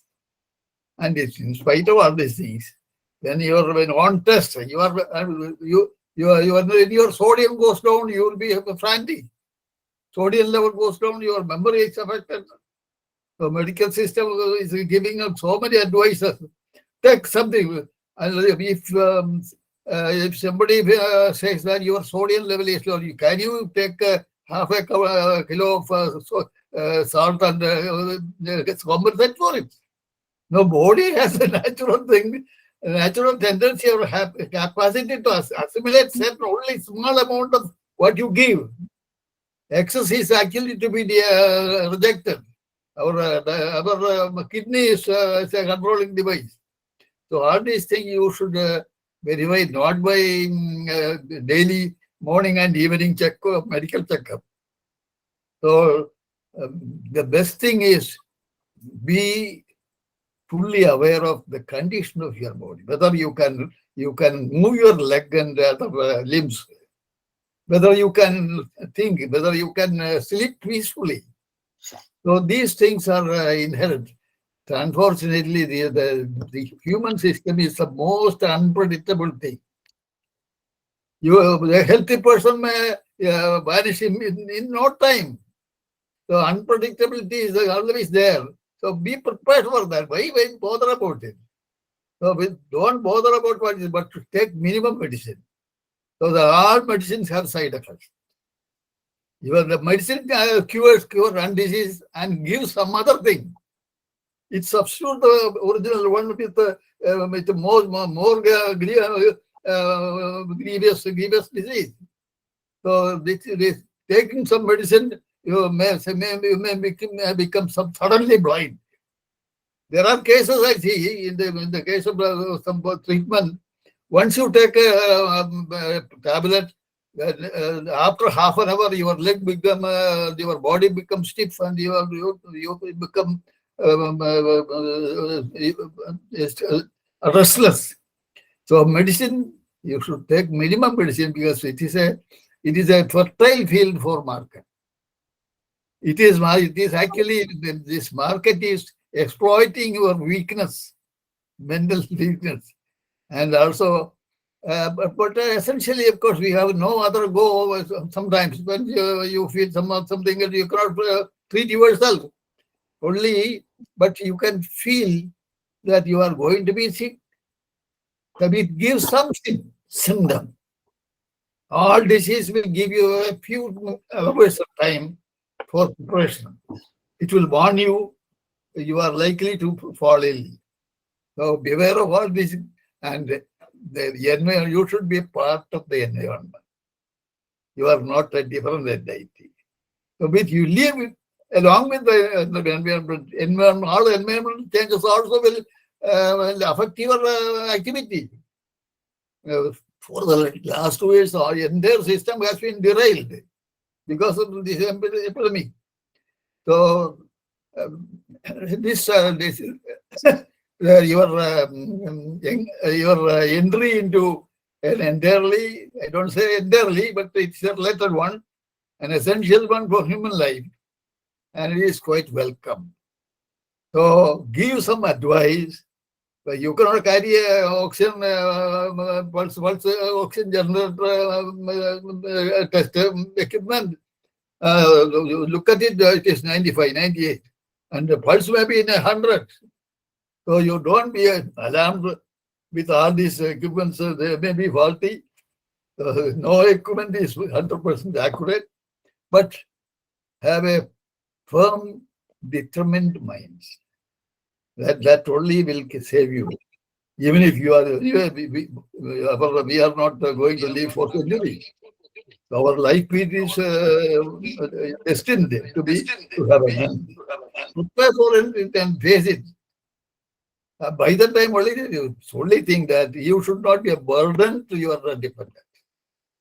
That is the blessing that God can give you. I pray that let us pray for such a peaceful life, peaceful mind, and live as long as we live. Okay, thank you. Thank you, sir. Rajeev എന്തെങ്കിലും add ചെയ്യാനുണ്ടോ ഇതിലേക്ക് sir പറഞ്ഞ പോയിന്റ്സിലേക്ക്? Sir പറഞ്ഞ ഒരു point വളരെ important ആണ്. Point that he initially started with about mental wellbeing. അപ്പൊ ഞാൻ എപ്പോഴും ഇതില് ഡിസ്കസ് ചെയ്യുമ്പോൾ ഒരു പോയിന്റ് പറയാറുള്ളത്, ഇൻസിഡന്റ്ലി ഇന്ന് now I'm at Trivandrum now. I was invited for a talk by the Ministry of Culture and Ministry of Education to talk as a panel member in a panel discussion as part of a national martial arts mela. So the panel discussion was about psychological impact of exercises and martial arts. ഇതായിരുന്നു session. ഇന്ന് 2 മണി തൊട്ട് panel discussion. അത് കഴിഞ്ഞിട്ട് ഞാൻ റൂമിൽ വന്ന് check in ചെയ്തിട്ടാണ് ഞാൻ ഈ സെഷൻ ചെയ്യുന്നത്. So it's very apt that you sir actually mention that. Yes, case in point is 2 കൊല്ലം മുന്നേ ഉള്ള Bollywood actor Sushant Singh Rajput, right? Physically fit, six pack abs maybe നമുക്ക് കൗണ്ട് ചെയ്തെടുക്കാം, healthy, but what happened to him, right? So mental well-being is also important. When we talk about health, fitness and well-being, these three health, fitness, well-being, ഇത് മൂന്നും related ആണ്. പക്ഷെ അത് മൂന്നും same അല്ല, right? Fitness എന്ന് പറയുമ്പോൾ നമുക്ക് 6 പാക്ക് ആപ്സ്, ഫിറ്റ് ആയിരിക്കണം, മസിൽസ് ഉണ്ട്, നല്ല ജോറായിട്ട് ഫിസിക്കൽ ആക്ടിവിറ്റി ഉണ്ട്. പക്ഷെ അങ്ങനെ ഒരാളുടെ ബ്ലഡ് ഷുഗർ ലെവൽസ് നോർമൽ ആയിരിക്കുന്ന യാതൊരു നിർബന്ധവുമില്ല. അങ്ങനെ ഒരാളുടെ BP, സിസ്റ്റോളി, ഡയസ്റ്റോളി 120/80 ആയിക്കണമെന്ന് യാതൊരു നിർബന്ധവുമില്ല, റൈറ്റ്? അവിടെയാണ് ഹെൽത്ത് വരുന്നത്, റൈറ്റ്? അപ്പോ ഫിറ്റ്നസ് ആയാൽ, if A person is fit, there is a very high chance that he will also be healthy. Fitness can lead you to health if it is done in the right manner, right? Then there is a bigger concept called well-being. Fit ആണ്, healthy ആണ്, blood report ഒക്കെ normal ആണ്, physical activity ചെയ്യാൻ നല്ല കഴിവുണ്ട്, muscle ഉണ്ട്, കാണാൻ കിടിലനാണ്, muscular ആണ്, ഒക്കെയാണ്. പക്ഷെ രാത്രി കടന്നുറങ്ങുമ്പോ മനസ്സമാധാനത്തോടെ ഉറങ്ങാൻ പറ്റുന്നില്ല. Mentally, social well-being is not there. What is the point, right? So that's where the wellness comes. So these are all related. One impacts the other. Do exercises, it makes you feel happiness, right? Serotonin, dopamine, happy hormones secrete out, it elevates your mood. In fact, it even helps in reducing clinical depression, right? So they are all interrelated. Yes, so I definitely 200% agree with what Panikkar sir said. Thank you for those words of wisdom. Thank you. രണ്ട് word നമ്മൾ സാധാരണ പറയുന്നത്, പ്രിയം, ഹിതം. നിങ്ങൾക്ക് ലഡ്ഡു കൊണ്ടുപോകാൻ നല്ല പ്രിയമാണ്, പക്ഷെ ഹിതമായിരിക്കില്ല, നിങ്ങളുടെ ബോഡിക്ക് പറ്റുന്നതായിരിക്കില്ല. അപ്പോൾ your mind should see that ഈ ഹിതം, പ്രിയമല്ല, ഹിതത്തിനാണ് പ്രാധാന്യം. നിങ്ങൾക്ക് എന്ത് എന്താണ് വേണ്ടതെന്നുള്ളത് അവരുടെ description one should develop. It is an individual preparation mentality. You cannot say give a perfect prescription for that. There is no such prescription. So everyone should feel that he is the master of his body and mind. Control it. Take Priyam. See, Priyam of course up to what to say to them. But if he is Hidam, then only take as much as you need. Others also should share that. So don't consume everything for you. And keep a fatty body and give difficulty for carrying your body at the end. Thank you, sir. നമുക്ക് അടുത്തതായിട്ട് ആദ്യമായിട്ട് ഞാൻ പാനലിൽ include ചെയ്തിട്ടുള്ളത് Sudhakaran Nair സാറിനെയാണ്. He retired as Deputy Chief Engineer, KICB. Then he also was lecturer at TKM College of Engineering for a few years. Senior Technical Advisor of Kinfra, Consultant to Kerala State Electricity Regulatory Commission, Planning Engineer in Saudi. Then he also worked in a project in Sultanate of Oman. He is You are 66 you are batch. J. Sudharan Nair, sir. He is 66 batch alumnus and he is also a very active member of our I know him. He came to my house with M. Okay, sir. So, let me welcome him. Sudharan, sir. Okay. Happy Thank you. Thank you, madam. ആദ്യമായി രാജീവിന് ഒരു പൂച്ചുണ്ട്. കലക്കി രാജീവ്. വളരെ ഭംഗിയായി, വളരെ പ്രയാസമുള്ള, വളരെ ബുദ്ധിമുട്ടുള്ള, പ്രത്യേകിച്ചും എഞ്ചിനീയേഴ്സിനൊക്കെ മനസ്സിലാക്കാൻ കുറച്ച് ബുദ്ധിമുട്ടുള്ള വിഷയങ്ങൾ വളരെ സിമ്പിളായിട്ട് പറഞ്ഞതിന് ഒരു പ്രത്യേക നന്ദി. ഇപ്പോ മുമ്പ് ഞാൻ കേട്ടിട്ടുണ്ട് ഫക്രാനങ്കൽ പ്രോജക്റ്റില് ആദ്യകാലങ്ങളിലെ പ്രോജക്റ്റ് നടന്നുകൊണ്ടിരിക്കുമ്പോൾ ഒരു ഡോക്ടർ ഉണ്ടായിരുന്നു. ആ ഡോക്ടർ ജവഹർലാൽ നെഹ്റു അവിടെ വിസിറ്റ് ചെയ്തപ്പോൾ കൊടുത്ത ഒരു റിക്വസ്റ്റ് ഉണ്ട്. സാർ, ദയവായി എൻ്റെ പേര് ഡോക്ടർ എന്നുള്ളത് മാറ്റിയിട്ട് എഞ്ചിനീയർ വിത്തിൻ ബ്രാക്കറ്റ് ഹെൽത്ത് എന്നാക്കി തരണം. കാരണം ഇവിടെ എല്ലാം എഞ്ചിനീയറിംഗാണ്. ഞാൻ മാത്രമേ എഞ്ചിനീയർ അല്ലാതെ ഒരാളുള്ളൂ എന്ന് പറയുന്നത്. ഇപ്പോൾ രാജീവിൻ്റെ സംഭാഷണം കേട്ടപ്പോൾ എനിക്ക് തോന്നുന്നു ലോകത്തിലെല്ലാം എഞ്ചിനീയറിംഗ് ആണെന്ന്. ബയോ എഞ്ചിനീയറിംഗ്, സോഷ്യൽ എഞ്ചിനീയറിംഗ്, ഇനിയിപ്പോൾ എഞ്ചിനീയറിംഗ് അല്ലാത്ത എന്തുണ്ട്? എല്ലാം എഞ്ചിനീയറിംഗ് ആണ്. അല്ലെങ്കിൽ എല്ലാം എഞ്ചിനീയറിംഗ് ആക്കി എഞ്ചിനീയറോട് പറയാനുള്ള ഒരു കഴിവ് രാജീവിന് നല്ല ഭംഗിയായിട്ട് കിട്ടിയിട്ടുണ്ട്. അത് നന്നായിട്ട് പ്രയോഗിച്ചിട്ടുണ്ട്. പിന്നെ ഞാൻ ധരിച്ചു വെച്ചിരുന്നത് ടു റിയാക്ഷൻ തിയറിയും സിമെട്രിക്കൽ കോമ്പണൻസും ഒക്കെയാണ് ഏറ്റവും പ്രധാനപ്പെട്ടതും പഠിക്കാൻ പ്രയാസമുള്ളതെന്നാണ്. അതിനേക്കാളും പ്രയാസമുള്ള കാര്യങ്ങളും ലോകത്തിൽ ഒരുപാടുണ്ടെന്ന് ഇപ്പം എനിക്ക് മനസ്സിലായി. ഏതായാലും ഇത് കേൾക്കാതെ പോയിരുന്നെങ്കിൽ ഒരു നഷ്ടമാകുമായിരുന്നു. ഇതിൽ 2-3 കാര്യങ്ങൾ, ഒരുപാട് കാര്യങ്ങളുണ്ട്, പറഞ്ഞാലൊന്നും തീരുകയില്ല. എന്നാലും ഞാൻ ചുരുക്കി 2 കാര്യങ്ങൾ മാത്രം പറയാം. ഒന്ന്, രാജീവ് ഒരു പോയിന്റ് ഒന്ന് വിശദമാക്കിയാൽ കൊള്ളാം. ഞങ്ങളെപ്പോലെയുള്ള പ്രായം കൂടിയ ആള്, എനിക്കാണെങ്കിൽ 80ാമത്തെ വയസ്സ് നോക്കാത്ത ദൂരത്തല്ല, കൈകൊണ്ട് തൊടാൻ പറ്റുന്ന പരുവത്തിലിരിക്കുകയാണ്. അപ്പോൾ ഞങ്ങളെയൊക്കെ പോലെയുള്ള ആളുകളുടെ വെൽബീയിങ്ങിൻ്റെ കാര്യത്തിൽ റീഡിങ്ങിന് എന്ത് പ്രാധാന്യമാണുള്ളത്, അഥവാ വല്ല പ്രാധാന്യമുണ്ടോ എന്നുള്ളൊരു കാര്യത്തെപ്പറ്റി രാജീവ് 2 വാക്ക് പറഞ്ഞാൽ കൊള്ളാം. അതിന് മുമ്പായിട്ട്, നിർത്തുന്നതിന് മുമ്പായിട്ട് ഞാൻ പണിക്കർ സാറിൻ്റെ $1 മില്യൺ സ്റ്റേറ്റ്മെൻറ്റിനെ പ്രണമിക്കുന്നു. I am the master of my body. അസാധ്യ പറച്ചിലാണത്.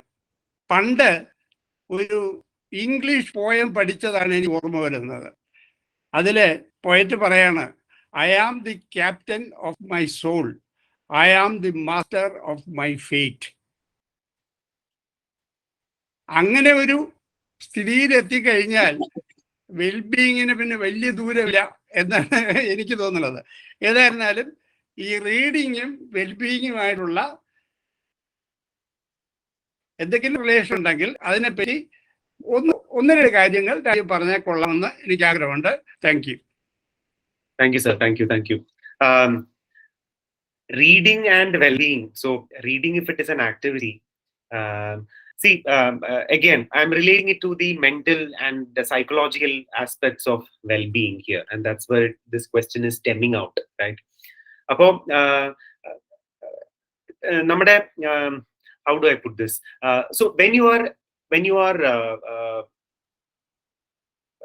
doing certain sort of physical activity, physical exercises, certain things that you like doing, there are something called happy hormones, oxytocin, endorphins, serotonin, dopamine, ഇതൊക്കെ secrete ചെയ്യും. അത് ഓരോരുത്തർക്കും secrete ചെയ്യുന്നത് ഇപ്പൊ ഓരോ hormones. ഇപ്പൊ oxytocin is more for love, affection.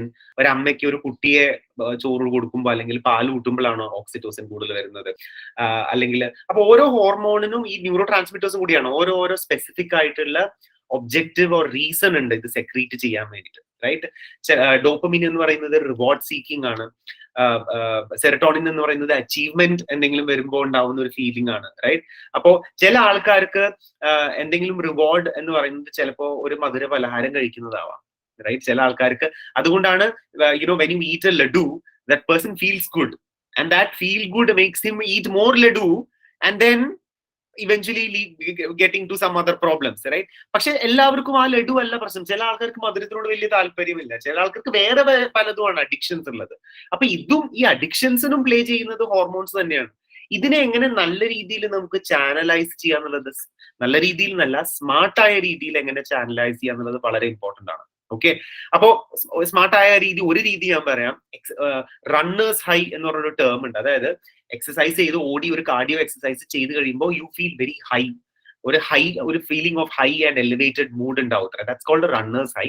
That happens because serotonin and dopamine gets produced in the body, right? Apo, coming specifically to your question, for some people like me, and I'm assuming people like you also, like reading. I'm somebody, I already പറഞ്ഞ I am a proud bookworm. ഞാൻ എന്റെ ബുക്കിനകത്ത് ഞാൻ എഴുതിച്ചിട്ടുണ്ട് I am a proud പുസ്തകപ്പുഴു. It gives me a kick. It gives me a kick to read and understand new concept. അതെനിക്ക് ഇഷ്ടപ്പെടുന്ന കാര്യമാണ്. And it does give that sort of a reward seeking mechanism and feel good factor. Psychologically, it impacts our well-being. So from a health perspective, I'm not talking about physical fitness here, from an overall happiness, well-being quotient, if that is something which helps, definitely go out and seek, and that works for a lot of people. വേറെ ചില ആൾക്കാർക്ക് ഒരു dance കളിക്കുന്നതിലാവാം, വേറെ ചില ആൾക്കാർക്ക് ഒരു karaoke ഇട്ടിട്ട് ആ കരോക്കയുടെ പഴയ ദേവരാജൻ മാഷിന്റെയോ അതിന്റെയൊക്കെ ഒരു പാട്ട് അതോടൊപ്പം ഇരുന്ന് പാടുന്നതിലാവാം അവർക്ക് ആ ഒരു ഡോപ്പമീൻ അല്ലെങ്കിൽ സെറട്ടോണിൻ സെക്രീറ്റ് ചെയ്യുന്നത്. So definitely these activities works for people, but it works in different grade for different people. How much it would impact you need not be the same it would impact me or Uma teacher or Lega Chechi or Panikar sir. It varies, but find out what gives that kick and channelize it towards positive is something smart thing to do. So 200% with you on that, sir. Thank you. അതായത് നമുക്ക് ഇഷ്ടമുള്ള activity ചെയ്യണം, അത് ചെയ്യുമ്പോൾ നമുക്ക് കിട്ടുന്ന ഒരു pleasure. Absolutely. പക്ഷെ ആ ആക്ടിവിറ്റി സ്മാർട്ട് ആക്ടിവിറ്റി ആയിരിക്കണം. ഇഷ്ടമുള്ള ആക്ടിവിറ്റി ലഡു കഴിക്കലാണെന്നുണ്ടെങ്കിൽ അത് ചെയ്തിട്ടുള്ള പ്ലഷർ ചെയ്യരുത്. So that's what I mean. Analyze that activity in a smart way. അത് സാറ് പറഞ്ഞ Reading is good. ഓക്കെ. അപ്പൊ നമുക്ക് അടുത്തതായിട്ട് Lekha Balachandran. She is 1986 batch alumina and she is managing partner Recitec Electricals Cochin. ഇവിടെ ലേഖയുടെ കാര്യം പറയുകയാണെങ്കിൽ ഇതുപോലെ തന്നെ ഇത്രയും ഡിഫറെന്റ് ആയിട്ടല്ലെങ്കിലും സിവിൽ എഞ്ചിനീയറിംഗ് പഠിച്ച് ഇപ്പൊ ഇലക്ട്രിക്കൽ എഞ്ചിനീയർ അതൊന്നും കംപ്ലീറ്റ് ആയി മാറി ഇലക്ട്രിക്കൽ എഞ്ചിനീയറിംഗ് ഹാൻഡിൽ ചെയ്യുന്ന വളരെ നല്ല രീതിയിൽ ഹാൻഡിൽ ചെയ്യുന്ന ഒരു അലുമിന ആണ്. അപ്പോ ലേഖ എന്താണ് ഈ രാജീവുമായിട്ടും നന്നായിട്ട് ഇന്ററാക്ട് ചെയ്തിട്ടുണ്ട്. അപ്പൊ ലേഖ കൂടുതലായിട്ട് പറയാനുണ്ടാവും. Lekha, over to you. Mute ആണ്. Thank you, Ma. Respected Panikkar sir and all my teachers who all are present here and dear alumni. എനിക്ക് ഇവരെല്ലാവരും പറഞ്ഞത് എന്റെ മുമ്പ് സംസാരിച്ച എല്ലാവരും പറഞ്ഞത് എന്റെ ലൈഫിൽ റിലേറ്റ് ചെയ്യാൻ പറ്റുന്ന ഒത്തിരി കാര്യങ്ങൾ തന്നെയാണ്. പണിക്കർ സാറ് പറഞ്ഞ ഹിതവും മിതവും, സുധാകരൻ സാർ പറഞ്ഞ be the captain of your soul and master of your fate. അത് എന്നെ കുറെ പുറകോട്ട് അത് കൊണ്ടുപോയി. കാരണം എന്റെ pre degree professor, one of my favourite professor, എനിക്ക് നമ്മൾ അന്ന് ഓട്ടോഗ്രാഫിൽ എനിക്ക് എഴുതി തന്ന കോട്ടായിരുന്നു അത്. ഞാൻ അത് അന്ന് തൊട്ട് ശരിക്കും ഫോളോ ചെയ്ത് പോരുന്ന ഒരു കാര്യമാണ്. Captain of master of my fate. എന്ത് വന്നാലും അതിനെ നേരിടുക എന്നുള്ള ഒരു ഇത് ഞാൻ അന്ന് തൊട്ട് ഫോളോ ചെയ്ത് പോന്നിരിക്കുന്ന ഒരു കാര്യമാണ്. അത് തീർച്ചയായിട്ടും അത് നമ്മളുടെ fighting mentality, either to our circumstances or to our health issues, അത് നന്നായി എനിക്ക് റിഫ്ലക്ട് ചെയ്തിരിക്കുന്ന കാര്യമാണ്. എൻ്റെ ലൈഫിൽ ഞാൻ ഒത്തിരി ഫൈറ്റ് ചെയ്തിട്ടുണ്ട്, പല കാര്യങ്ങളിലും പല അസുഖങ്ങളിലും ഞാൻ ഫൈറ്റ് ചെയ്ത് വന്നിട്ടുള്ള ഒരാളാണ്.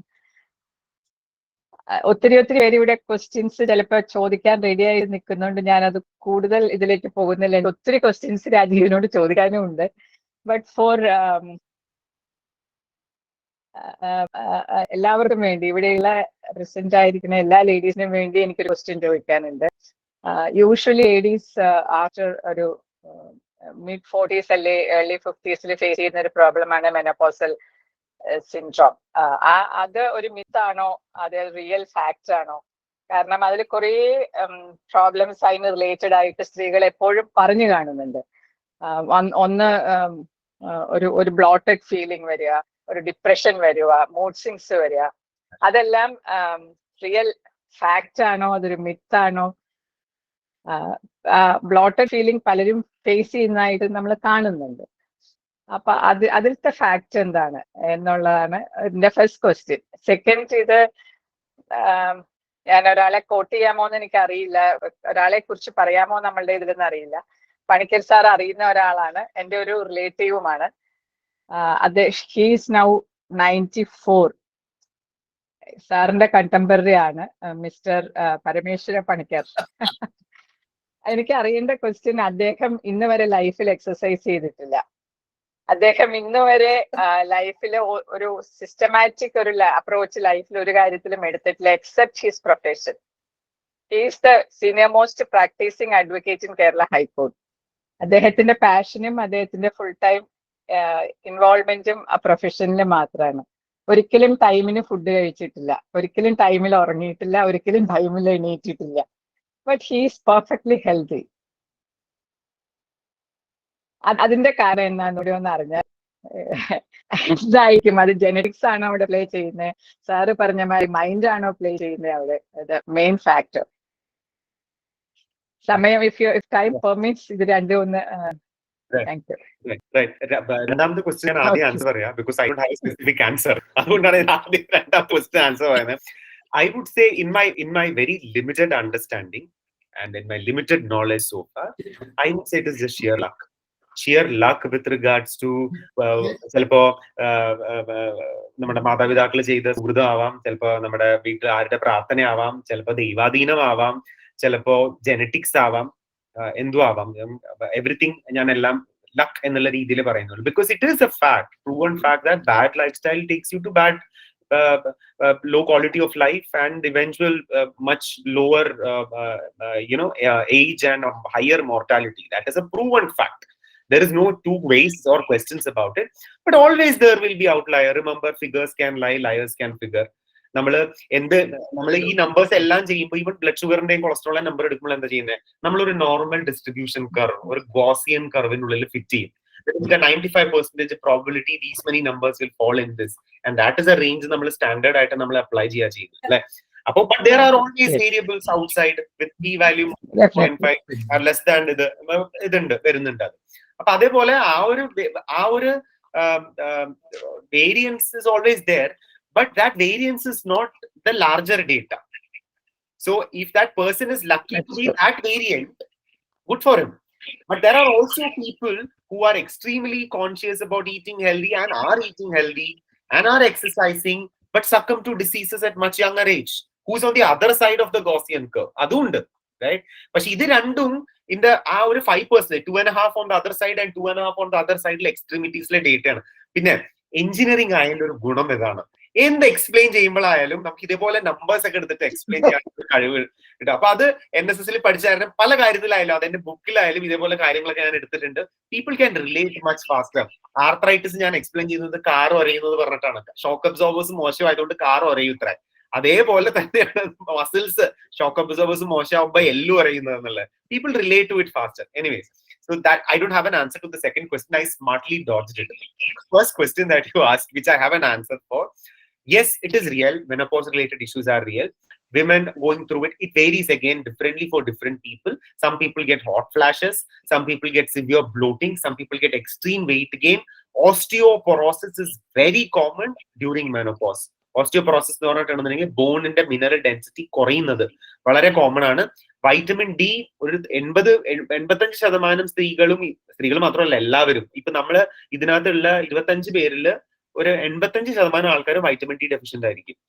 Right, because blame our genetics, blame സൂര്യപ്രകാശം കിട്ടിയോണ്ട് മാത്രം വൈറ്റമിൻ ഡി ഫോം ആവില്ല. സൂര്യപ്രകാശത്തിലെ ബി ബാൻഡിലുള്ള സ്പെക്ട്രം വേണം, എന്നാലേ വൈറ്റമിൻ ഡി ഫോം ആവുള്ളൂ സ്കിന്നിന്റെ താഴെയുള്ള കൊളസ്ട്രോളിൽ നിന്ന്. ഇതൊന്നും നടക്കുന്നില്ല. അപ്പോ മെനപ്പോസ് ആവുന്ന സ്ത്രീകൾക്ക് ഓസ്റ്റിയോപൊറോസിസ് ആവാനുള്ള വളരെ ഹൈ ചാൻസ് ഉണ്ട്. അപ്പോ that is something which needs to be checked, and vitamin D deficiency also is very common. Basic test, a stitch in a time saves 9. I keep saying this, that we spend more money on our car maintenance than our annual health check. Yes. That is a sad fact, right? And body is the only thing that we can live with, but we don't spend money on that, right? We spend on what is that we apply on top of it, but internally our systems in place, everything are there. It is a well-oiled machinery. It's not what we check. These are all the things. There are certain things which can be done. For example, there is non-conclusive research evidence that including phytoestrogens എന്ന് പറഞ്ഞാൽ human ഈസ്ട്രജനെ mimic ചെയ്യുന്ന plant derivative ആണ് phytoestrogens. ഒരു example soy chunk meal maker എന്ന് പറയുന്നത്, including that will probably help in kind of tiding over these hot flashes and issues for a lot of women, but data is non-conclusive. And there are other aspects which you need to think about, because if the person is also hypothyroid, you can't include soy. So there are, don't apply whatever that I'm saying with one single dimension alone. Other things also needs to be looked around while applying that. Improving lifestyle. പിന്നെ വേറെ ഒന്ന്, ഈ exercise ചെയ്താൽ, especially wait training ചെയ്ത് കഴിഞ്ഞാൽ muscle മാത്രമല്ല improve ആവുന്നത്, even നമ്മുടെ ബോൺ മിനറൽ ഡെൻസിറ്റി ഇംപ്രൂവ് ആവും. നമ്മുടെ ബോൺ എന്ന് പറയുന്നത് actually is A piezo electric in nature. Pressure apply ചെയ്ത് കഴിയുമ്പോൾ ചെറിയൊരു പൊട്ടൻഷ്യൽ വരുന്നുണ്ട്. ആ പൊട്ടൻഷ്യൽ വരുന്നത് കൊണ്ടാണ് കാൽസ്യം ആൻഡ് ഫോസ്ഫറസ് ഡെപ്പോസിഷൻ നടക്കുന്നത്. Right? When this bone is across a physical strain or this thing, not just muscles, even the bone strength and bone mineral density also improves. And that is again important for not just women after 40, even men as they age, bone mineral density comes down. And so it is a double whammy that if you don't do weight training. So these are all the broad things that I can immediately comes to my mind. Pinna, obviously exercises, happy hormones keeps us happy, especially when the psychological impact of topsy-turvy hormones kind of plays havoc with general mood. Exercise comes in as a rescue. Thank you. Thank you, Rajeev. Second question വളരെ നന്നായിട്ട് answer ചെയ്തു, എനിക്ക് ഇഷ്ടപ്പെട്ടു.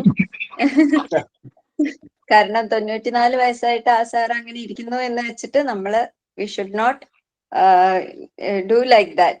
That is the main aspect. That is true. So we should be careful always about our health.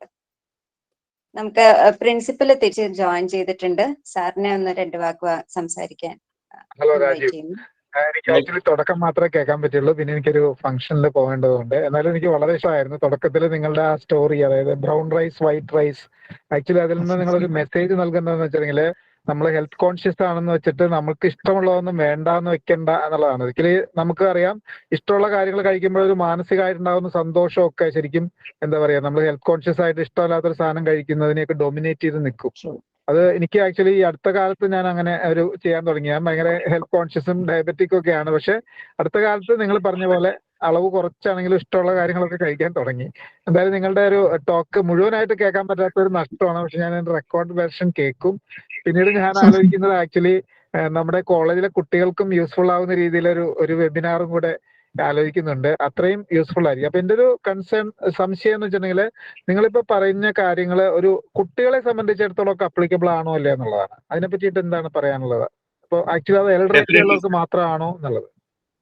Allah, definitely. See, at the end of the day, human body is human body. We have an anatomy. The way it works for a 20-year-old or a 40-year-old, 50-year-old or 70-year-old largely is the same. Largely, right? Age-related differences ഉണ്ട്. But psychologically, it needs to be approached differently. So when we work with our clients, ഒരു 20-year-old ആൾക്കാരുടെ അടുത്ത് diabetic ആകരുത്, hyper tension വരും, cardiovascular diseases വരും എന്ന് പറഞ്ഞാൽ ഇതൊന്നും അവർക്ക് കേൾക്കില്ല. They're not going to be bothered about it. you need to, so in my experience, when we also deal with our clients also, you need to kind of approach them from a fitness perspective and lead fitness to health. Because for youngsters, fitness is like a carrot to actually attract them to the real thing that we want to kind of procure, to give it to them, right? Or gift കൊടുക്കുമ്പോൾ ആ ഗിഫ്റ്റിന്റെ മേലെയുള്ള wrapping paper ആണ് fitness. കാണാൻ നല്ല ഭംഗി ഉണ്ടാവും, അത് തുറന്നു കഴിയുമ്പോഴാണ് റിയൽ ഗിഫ്റ്റ് അതിനകത്തുള്ളത്, റൈറ്റ്? അപ്പോൾ you need to present it that way. Obviously, you can't talk about diabetes or cardiovascular disease or things like that because they will not be interested. It's not that they won't understand.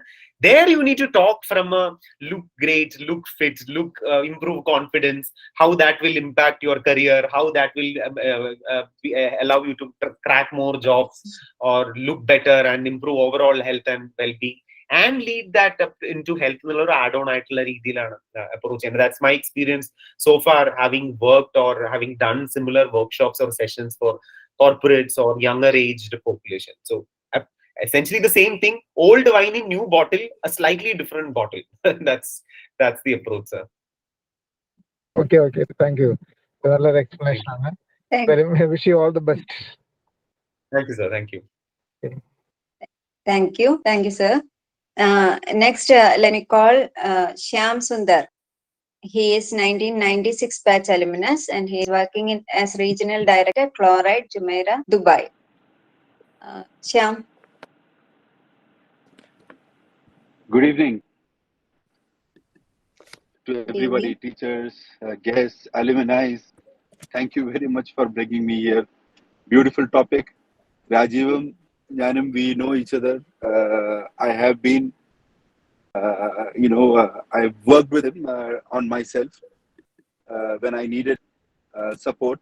Ee parana vole kore karyangalil overflow of information on internet, advices from different people. Everybody has an advice for health, and it's very difficult to know what is real, what is not real. So coming to a age point of view, Rajeev, I'm younger than you. From a number point of view, 2006 is greater than 1996. So I'm younger, right? Great job. A lot of people, I think, more and more, there are people from engineering profession moving into diversified fields. And I think this is still much less. We can do much more. പല ആൾക്കാരും പല എന്താണ് പറയണേ പ്രൊഫഷൻസിനൊപ്പം work ചെയ്യുന്ന ആൾക്കാർ, they come back and say, engineering is a very special profession. Because I think we look at possibilities. We are not constrained by rules and regulations. We can imagine to any level. Ipo Rajeevine edukam nammada ivadathe call I saw Prabhu Mashu undayirunnu. He has ventured into another field, and there are a lot of people who are venturing out. I think we are not doing enough, and I think as engineers we can do so much more. Karanam, we venture into possibilities. We give definitions of a better tomorrow. We can create standards and regulations which are simplified for people. When diet, balance, mental health, it's too complicated, right? You read more, you get complicated more, and there needs to be better definitions. Sorry. And once again, coming back to a lot of people here are our principals and teachers. I think this is one of the best places to apply. Suresh Maharshi Joishu, tomorrow you need to do a webinar for the students. I think it's great, Karnam. What you get from an engineering college is a perception. It's a course correction. You are put on a way of looking at the world and looking at that possibility. Who else can do better for a student than a teacher? Thank you for all those teachers who were there. I might not have been one of the best students in the college, but I learned a lot from teachers. I think engineers, teachers, what we can influence to the tomorrow's generation, there is a lot of possibilities out there. One of the points that I always think is we could always do much more by making more healthy habits. It is a data-driven world today. We are all in a very changing environment of industry and everything, the way we work, the way we move around, the way we look at things. everything is driven data. It's less physical work, more of existing on virtual world. There is a lot of stress which is coming. There is a lot of overflow of information which is coming. And my specific question to you, Rajeev, would be, what are those simple first steps that we can influence the next generation on making a balanced habit of a healthy life, in healthy life, healthy balance of body and mind? What are those simple steps? And can it be simplified in a way that we can transfer this to our students? Teachers can, influence the students in a simple way, not complicated. Is it feasible? Is it possible? What do you think? It is very much possible, and thank you, Shameta, for asking that question. Very, very relevant question. A lot of thoughts kind of flashed through my head while you were asking this question. I mean, we can't deny the fact that we live in an over-marketed environment, right? എറണാകുളത്ത് ലുലുവിൽ പോയിട്ട് healthy എന്ന് പറഞ്ഞ റാക്കിൽ പോയിട്ട് ഒരു biscuit എടുത്തിട്ടുണ്ടെങ്കിൽ മിക്കവാറും ഒരു പച്ച കളറിലെ എന്തെങ്കിലും ലേബിളൊക്കെ ഉണ്ടാവും. കാര്യം പച്ച is associated with health in some way. At least that's what a lot of people advertising or positioning, branding people say. So എന്തെങ്കിലും ഒരു പച്ച കളറിൽ എന്തെങ്കിലും ലേബിൾ എന്തെങ്കിലുമൊക്കെ ഉണ്ടാവും. അതിന്റെ ഹെൽത്തി എന്നുള്ള വന്റെ കഷ്ടത്തിൽ എഴുതിയിട്ടുണ്ടാവും. അതിന്റെ താഴെ എഴുതിയിട്ടുണ്ടാവും നോ ആഡഡ് ഷുഗർ, അല്ലെങ്കിൽ നോ ട്രാൻസ് ഫാറ്റ് എന്ന് എഴുതിയിട്ടുണ്ടാവും. ഓക്കെ, പക്ഷെ ഈ സാധനം എടുത്ത് നമ്മൾ തിരിച്ച് ഫ്ലിപ്പ് ചെയ്ത് അതിന്റെ കാലറി ലേബിൾ നോക്കുമ്പോൾ അതിനകത്ത് കാണാൻ സോഡിയം ഉണ്ടാവും. ഓക്കെ, അല്ലെങ്കിൽ ഷുഗർ എക്സ്ട്രാ ഷുഗർ ആഡ് ചെയ്തിട്ടില്ല, പക്ഷെ inherently there is a lot of sugar already in it, right? അതായത് കരിമ്പിൻ ജ്യൂസ് എടുത്തു കഴിഞ്ഞിട്ട് നോ ആഡഡ് ഷുഗർ എന്ന് പറയുന്നത് അർത്ഥമില്ലല്ലോ. I mean, just an example, right? It is sugar in itself, right? So no added sugar is not like another example that another example that I can tell you is that this classic thing behind a whole grain and a multigrain.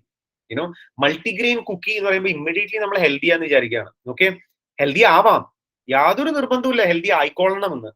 രണ്ട് extremely polished grains എടുത്തിട്ട് രണ്ടും കൂടെ mix ചെയ്താൽ multigrain ആയി. Two extremely polished grains, take them, mix them together, it's multigrain, right? But it's not healthy. So whole grain is healthy, right? So we are all mired in all this information, unnecessary information, and we have been fed this information because by companies and corporates who kind of sell their products and the way they sell it. I've seen multiple cases, and I get this a lot. Diet bail എന്ന് പറഞ്ഞിട്ട് recent 2 ആഴ്ച 3 ആഴ്ച മുന്നേ എനിക്കൊരു client അയച്ചെന്ന സാധനം, അതിന്റെ calorie നോക്കി കഴിഞ്ഞപ്പോൾ there is nothing diet in that bail. ബോംബെയിൽ കിട്ടുന്ന ഒരു diet ബേലാണത്. There is nothing diet in it. Everything is unhealthy. If you look into it, it's not even diet, right?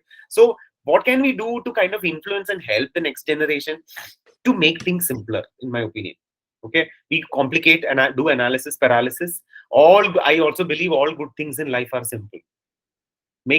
Make things simple, and it's very easy for us engineer minds. Okay, secondly, a lot of parents come to us with this concern of their kids being overweight. The first question that I ask them is that in most cases, 80% of the time, the kids would have emulated the eating habits or lifestyle habits of the parent themselves. The parent is probably has bought in fried food or stocked it up, or has bought ice creams or Cadbury's and has stocked it up in the fridge to probably binge eat after the night or our sugar cravings were involved. So obviously the kids also get access to that, and I'm telling you this with real data. എനിക്ക് 10 വയസ്സ് 11 വയസ്സിൽ 10ാം class 11ാം class 12ാം ക്ലാസ്സിൽ പഠിക്കുന്ന പെൺകുട്ടികൾക്ക് PCOS ആയിട്ട് എനിക്ക് clients വരുന്നുണ്ട്. അപ്പൊ അവരുടെ അച്ഛനമ്മമാര് പറയുന്നത് ഇവർ ഭയങ്കരമായിട്ട് ഇങ്ങനെ കഴിക്കുന്നു എന്നുള്ളതാണ്. പക്ഷെ when you kind of drill further, this is also there, right? So obviously, again, I'm not saying that don't give them a slice of pizza. I'm not saying don't give them a slice of Cadbury chocolate. But be sensible and kind of link it up together and ask people to step out and do exercises. ഈ exercise, അതായത് well service ചെയ്ത car വല്ലപ്പോഴും rash ആയിട്ട് കുണ്ടും കുഴിയിലുള്ള റോഡിൽ കൂടെ ഓടിച്ചാലും വലിയ പ്രശ്നം വരാൻ പോകുന്നില്ല. സിമിലർലി വെൽ ഓയിൽഡ് എക്സസൈസ് ചെയ്ത് വച്ചിരിക്കുന്ന നമ്മുടെ മെഷീനറി, നമ്മുടെ ബോഡി ആണെന്നുണ്ടെങ്കിൽ വല്ലപ്പോഴും ഒരു ഐസ്ക്രീമോ വല്ലപ്പോഴും ഒരു എക്സ്ട്രാ ഒരു ബിരിയാണിയോ വല്ലപ്പോഴും ഒരു കുഴിമന്തിയോ ഇതൊന്നും കഴിച്ചുകൊണ്ടൊന്നും it's not going to create much of a problem as long as the machinery is well oiled and well maintained. So if you do that, you can gain that. So inculcate that aspects together, and I think that I don't have a straight away answer to this, Shameta, but these are all the things. And as I said, all good things in life are simple. how many of us, when we buy, let me ask you this, think about it. How many of us, when you buy stuff from the grocery shop, flip around and read the calorie and make sense? We might read the price, we might read the expiry, but do we actually read the calorie label and make sense out of it? I've seen people, a good friend of mine, buying a cookie and saying that, oh, it is healthy because there is no trans fat or any of those things. It is hydrogenated vegetable oil. It is vegetable oil, no? It is healthy. Vegetable is healthy. But hydrogenated vegetable oil is trans fat. Right? So we kind of, a little bit of education, a little bit of understanding and learning things will come a long way is what I feel. And probably we can pass it on to our kids and encourage them to do exercises so that even if they do once in a while binge eat and pleasures of life, it's not going to create much of a problem. That's the answer that I have, Shamata. No, Thank you. very nicely put in. Just one final statement, Uma Madam. Whenever we say health, we say difficulty, or healthy is not something which is tasty. Healthy is something which is going to put me outside my comfort zone. Healthy. So everything today, when you relate to want to be healthy, is categorized difficult. But when you put it simply there, I think there should be, or you are motivating to be healthy. Our approach to health should be marketed more, especially to the youngsters, to tell them it is not difficult. It's just a course correction of life, and it's easy to adapt. And it is eating whatever you want in living the better way. This is not difficult. I think you are doing a good job being there and promoting such aspects, and kudos. Really appreciate what you do and what you write and how you influence. Good job. Thank you. Thank you, Shweta. Thank you, Shyam. Next, നമ്മൾ പാനലിൽ അർജുൻ ആണുള്ളത്. And before that, if you have got any questions, you can put it in the chat box. If anybody is having some questions, please put it in the chat box. നമുക്കത് refer ചെയ്തിട്ട് answer ചെയ്യാം ഇപ്പോഴോ അല്ലെങ്കിൽ afterwards also we can ask Rajeev or give it and get the answers. Arjun is 2004 batch alumnus. He is Deputy Head Technology Strategy, Bank Muscat. Arjun, over to you. Thanks, Uba ma'am, and thanks everyone. Good evening to everyone. Rajeev, we know each other. So I've read a lot about your stuff which you put in our groups. So that's nothing new. Definitely a lot of things that I have taken as guidance on that when we move forward. Now, in the interest of time, this is the problem when you are the junior most in the crowd of the panel, where you need to give seniors the time, and then you need to take the last minute. So let me put it in a very summarized way what I was thinking, and probably there were a lot of aspects that we touched. I also liked about the talk of mental state, because well-being is incomplete only if we look at it from a health point. It's more important that we look at it from a mental point. So Panikkar sir brought that in, and excellent some points there which we take in. Now, my three perspectives that I want to put, and probably I'll leave a question there and I'll leave it to you, Rajeev, there. See, like you mentioned, there were two parts that you mentioned about how your grandparents used to work, and how they don't have today these kind of lifestyle diseases. But that's how world is moving as well, right? If you see, it's not about we not choosing to do that. That's how the world is moving today, right? Your type of jobs have changed. Your type of the metropolitan cities have changed. Your lifestyle is moving to change. So that's the way we see life going. Information technology was not there 30 years back or 40 years back. It came only in 1990s, and in 2000 it picked up, where the millennials tried to get into that, right? So it's a generation that is moving into the next stage of life and movement. Now the Gen X and the Gen Z, as they call it, I don't know what they're going to do. So my one question to you is, where do you see this going? We know what happened to the grandparents. We know what happened to our father, mothers. We know where we stand. And we definitely are in the midlife crisis, if I call it. But from where do you see our next generation? So what do we tell them? So Suresh sir brought in a right point, right? What is that our engineers need to know, the upcoming engineers? That's one. Also, what about our children? We may try to put all kind of restrictions, but the fact is, the world towards you, the peers among them, their friends, their circles, today the way life works, you have opportunities who do their marketing also to tune their brains. We may try as much as possible, but one point I totally agree that yes, there are a lot of things in that which are aligned to the parents. So sometimes yes, we also buy an ice cream for our craving, and that gives them the access to it. So totally 110% I vouch for that. But then there is still probably I would say that's a 40%, but the rest 60% still I would say is tuned from the surroundings and the environment that they grow with. So what do you think where this is going and what we should do for that? That's number one. And in today's, I will talk about myself as well. The access to data that Shyam Metten spoke about.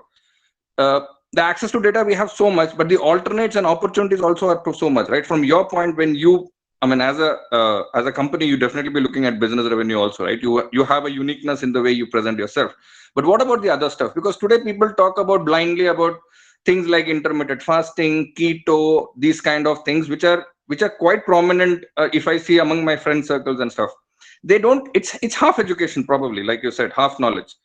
But then, are these really, good opportunities or really things that work? Or how do you see that? Because that's something that I find a lot of data, a lot of cross questioning happening, and a lot of contradictions happening. And I'm sure at least in our age group that we see, we will find a lot of people who go through the same journey. So these are my two related questions: how the Gen X is going, where do you find it in future, and what should we do about it? And in our current crisis, where do we see all these kind of different options that we have in place? And let me conclude here itself so that we don't take it forward. The talk was fantastic. I liked about the point that you talked about the regeneration of cells. How you stop that. That's something probably I'll get in touch with you to know the formula for it, if I can do something about it or not. But for sure, it was an informative session. Thanks to you, and I look forward to read your book as well. I'll order it on Amazon very soon. I have not done it. I will do it, and I'll look forward for that as well. Okay, thanks, and over to you. Thank you, Arjun. Thank you. So I don't know if there are any alumnus here. Who else? Shyam Metten is there from UAE. The book is getting released in UAE for the Sharjah International Book Fair. So it's going to be there in the Sharjah Book Fair from 2nd of November onwards. So it will be there in Sharjah, in UAE at least. Arjun, I can always courier it to you. Otherwise, we'll see. Yeah. So thank you for those questions. I'll take the second question first with regards to these dieting strategies, keto, intermittent fasting, and all these things. Again, shortliners. I sometimes somehow have a proclivity towards it. I believe that if something is too good to be true, it's probably not true. Okay, what worked for someone else will not work for. Keto is amazing for a lot of people. A lot of people have done keto, have lost weight, and have even become healthy. Okay, but there was also a case of Mishti Chakrabarti who did keto and lost her life.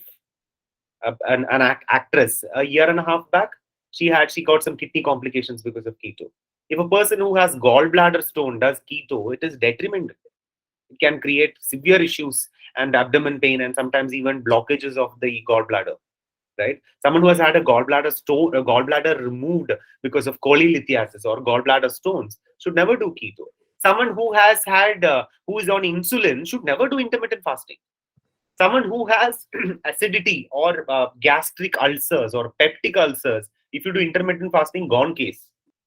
Right? So what works for someone will not work for someone else. Right? Cheera, itrayum nalloru sadhanam illa. Right? Cheera nalla sadhanamaanallo. Ende ammakku cheera vechu keyinnittundennengil annu pokka. Full diarrhea, vayaruvedhanayanu. Ende ammakku cheera does not agree with her. Right?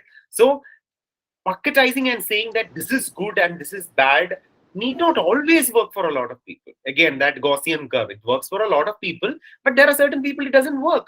Chenneen കഴിച്ചു കഴിഞ്ഞാൽ ചിലവർക്ക് പറ്റില്ല, anaphylaxis വരും.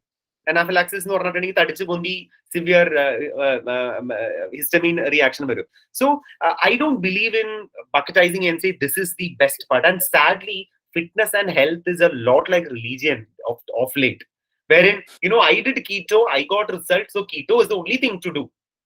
Someone else will come in and say, I did intermittent fasting, that is the best thing, and that's the only thing to do. And I have a problem with it. It worked for you, great. I'm happy that it worked for you, but it might not work for someone else, right? So this is my perspective regarding all that. Trying to approach from an all size fits all perspective will do more harm than good.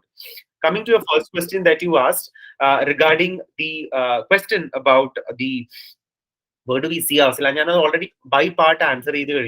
See, we live in an extremely inflammatory world. I mean, step out, the air that we breathe is vehicle exhaust in some way. പച്ചക്കറി എത്രത്തോളം നമുക്ക് വീട്ടിലുണ്ടാക്കി കഴിക്കാൻ പറ്റും? വേണമെങ്കിൽ ഒരു കാന്താരി മുളക്, പറ്റുമെങ്കിൽ 1-2 വെണ്ടയ്ക്ക, അല്ലെങ്കിൽ ഒരു വഴുതനങ്ങ, ഒരു തക്കാളി, ആണ്ടിലും സംക്രാന്തിക്കും ഒരു തക്കാളി കിട്ടിക്കഴിഞ്ഞാൽ അതായി. അതല്ലാണ്ട് എത്രത്തോളം പച്ചക്കറി നമുക്ക് വീട്ടിലുണ്ടാക്കി കഴിക്കാൻ പറ്റും, right? The pachakari that I buy from Kallur market, can I be 100% sure that they are not pesticide laden? Of course not, right? So we are living in an inflammatory environment, and this is chronic inflammation. Now, what is chronic inflammation? There is something called acute inflammation and chronic inflammation. Or കത്തി എടുത്തിട്ട് കൈ വരഞ്ഞിട്ടുണ്ടെന്നുണ്ടെങ്കിൽ blood പുറത്തേക്ക് വരും. This is acute inflammation. എനിക്ക് വേദന എടുക്കും, ഞാൻ എന്തെങ്കിലും അതിനെപ്പറ്റി ചെയ്യും. I probably go to hospital and get it attended to, right? This is acute inflammation. വേദന എടുക്കും, immediate ആണ് pain, but it's not life threatening unless the injury is very deep and has impacted some organ, right?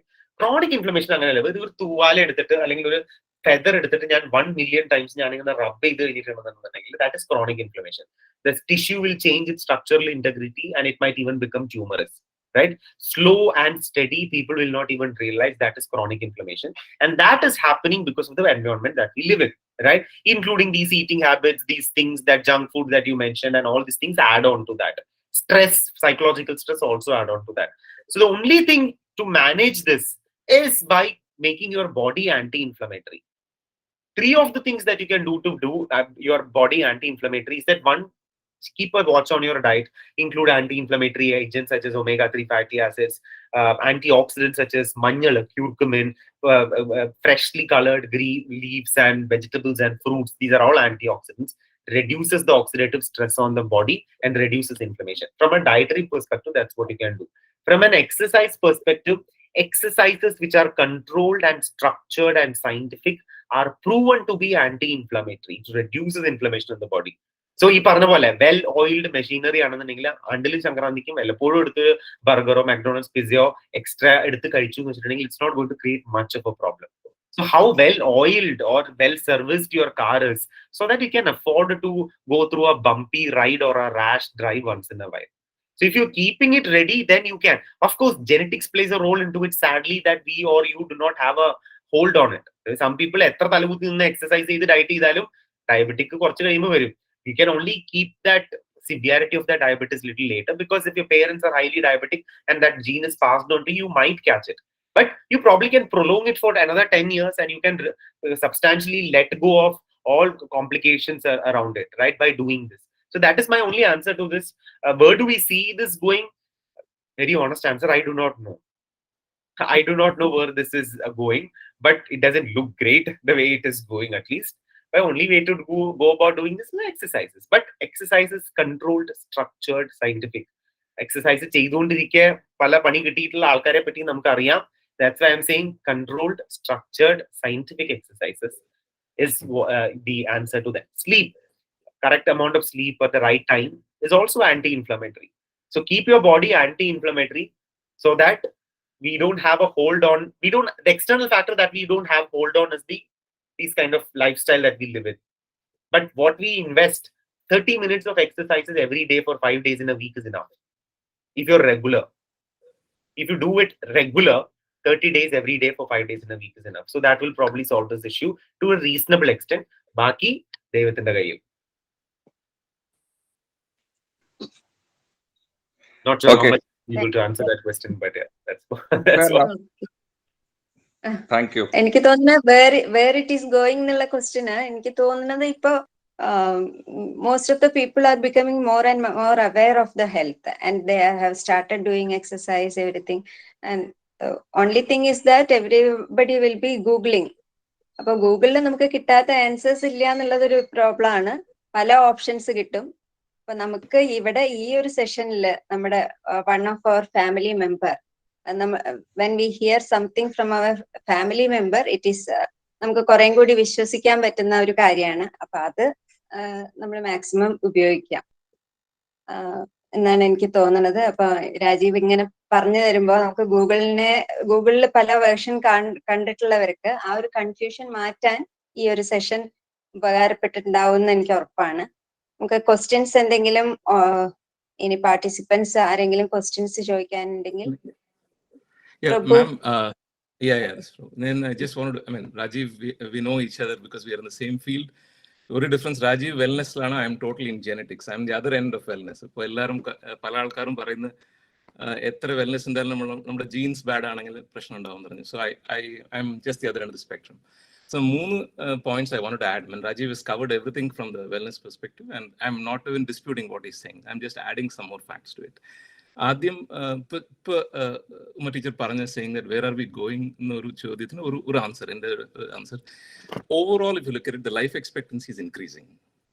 The life expectancy 20 years ago to life expectancy, every year we are finding more and more cures. Cancers are being found early, right? So life expectancy globally, I'm just coming back from a global health wellness and DNA Congress in San Diego, US. So I've got more fresh information. Clearly, data shows that our we are going to live longer. Wellness is increasing, number one. So that is where we are going to. Number two, to the specific question of my senior Lekha, where she asked about Panikkar sir antonu sir ingane exercise cheyatha aa oru idile Rajeev correct aayittu cover cheyda outlier nu parnittu, I just want to add one more person that we all probably know, not in our lifetimes, 400 years back, Leonardo nammal ariyunnu because of the guy who did Mona Lisa. Adu mathram nammal ariyunnu. But apart from that, he was a guy who dug graves and wrote the best anatomy books. Engineering Leonardo inventions they are talked about. But Leonardo had a style where he never slept. For every 4 hours he worked, he slept for 45 minutes. That goes against all conventions. Good night's sleep is important for creativity. So there are exceptions in genes to Leonardo's genes, and he lived long. He didn't die like Michelangelo. He died earlier. Leonardo lived much longer. So there are, history teaches us that there are people who have had special genes and they lived special way. But Rajeev parayna pole, we need to follow the general norms that are given. A good night's sleep, having good food, drinking enough, hydrating ourselves with enough water. Hydrating becomes the most, everything in this modern world we remember, but we forget about hydration. Our DNA, our genetics, one important aspect hydration. Drinking enough water. Apo hydration parayumbo pettanna ellarkku varanju 8 glasses 9 glasses in measurement. This is again a myth. We must live like the other mammals in our world. Animals drink water when they feel thirsty. So the body signs are always more important. So please drink water when you feel thirsty, and there's no formula for water, right? And one very important factor to what Rajeev added, and I might be criticized here because I'm giving a completely different dimension, but this is the truth. I'm coming with a lot of data and these things. But Rajeev already covered the brand, just adding to what Rajeev is saying, just supplementing what he said. Do what you enjoy. On a weekend, there's nothing wrong in going to a bar and having a couple of beer. Real health experts will say never touch alcohol. No, I'm saying going against it. If a pint of beer gives you happiness, do that. End of the day, happiness is health, right? For me, I'm a madman. I'm a mad fan of Raja sir. Because I grew up in the 80s, and all the people in the 80s are fans of Raja sir, right? Raman came much later. For me, Raja sir's certain songs of Raja don't increase my serotonin. That's what I like. Do what you like. But again, look for the body signs. And then, because I'm a Tamilian, and the first time I had a payasam in a wedding in Thrissur, I don't know, the one particular payasam I liked a lot. Ada payasam, yeah, the palada payasam. The first spoon of it, I had it, it took me to paradise, right? Even today, I long for that payasam. But the body will tell you when to stop. Enjoy. Are we saying that wellness is about stopping adapayasams? No. Enjoy what you like. If I get an adapayasam, the real good ones that I had in the wedding in Thrissur, I will go back and eat it to the extent that the body says no to me, right? So please enjoy things. When you go into a supermarket, don't look at too much of labels, right? Don't bother about this is better, this is better. If you think that you like something, but again, quantities become very, very important. That's what Rajeev covered, right? Wellness is all about your body giving signs. Please don't go by formulas. We are not driven to be with formulas. And I'm sure we're going to give longer and longer and longer. To Arjun's question about the next generation, Arjun, I think the code was already given by, we all carried. See, there are two types of mutations that we carry. One is called germline mutations and somatic mutations. Germline mutations is what we carry from our parents. There's nothing we can do. As Rajeev said, we can prolong things. By good lifestyles, we can prolong diabetes coming from germline. Somatic mutations are the mutations that happen during our lifetime that we itself cause. All cancers today, please remember, only 5 to 6% of all cancers are caused hereditary. 95% of the cancers are happening because of what happens during our lifetime and not due to lifestyle. So be happy. When you're happy, every cell in your body, the billion cells in your cell are happy. When the cells are happy, they are not under stress. The antioxidants that Rajeev is talking about are eventually to make the cells happy. The cells are happy, no cancer cell, no cell will become a tumor cell, right? And today is Rajeev's day, so I don't want to take away this thing, but I mainly intervene to answer my senior Lekha about the genetics. Genetics is a very small part, right? So enjoy life the way that you want. Go drink a beer tonight if you want to drink it, right? But stop with the beer. Yeah, that's my view. Thank you, Prabhu, for answering my query. Thank you so much. Pleasure, Lekha. Thank you so much, Prabhu, for adding the points. Any more questions?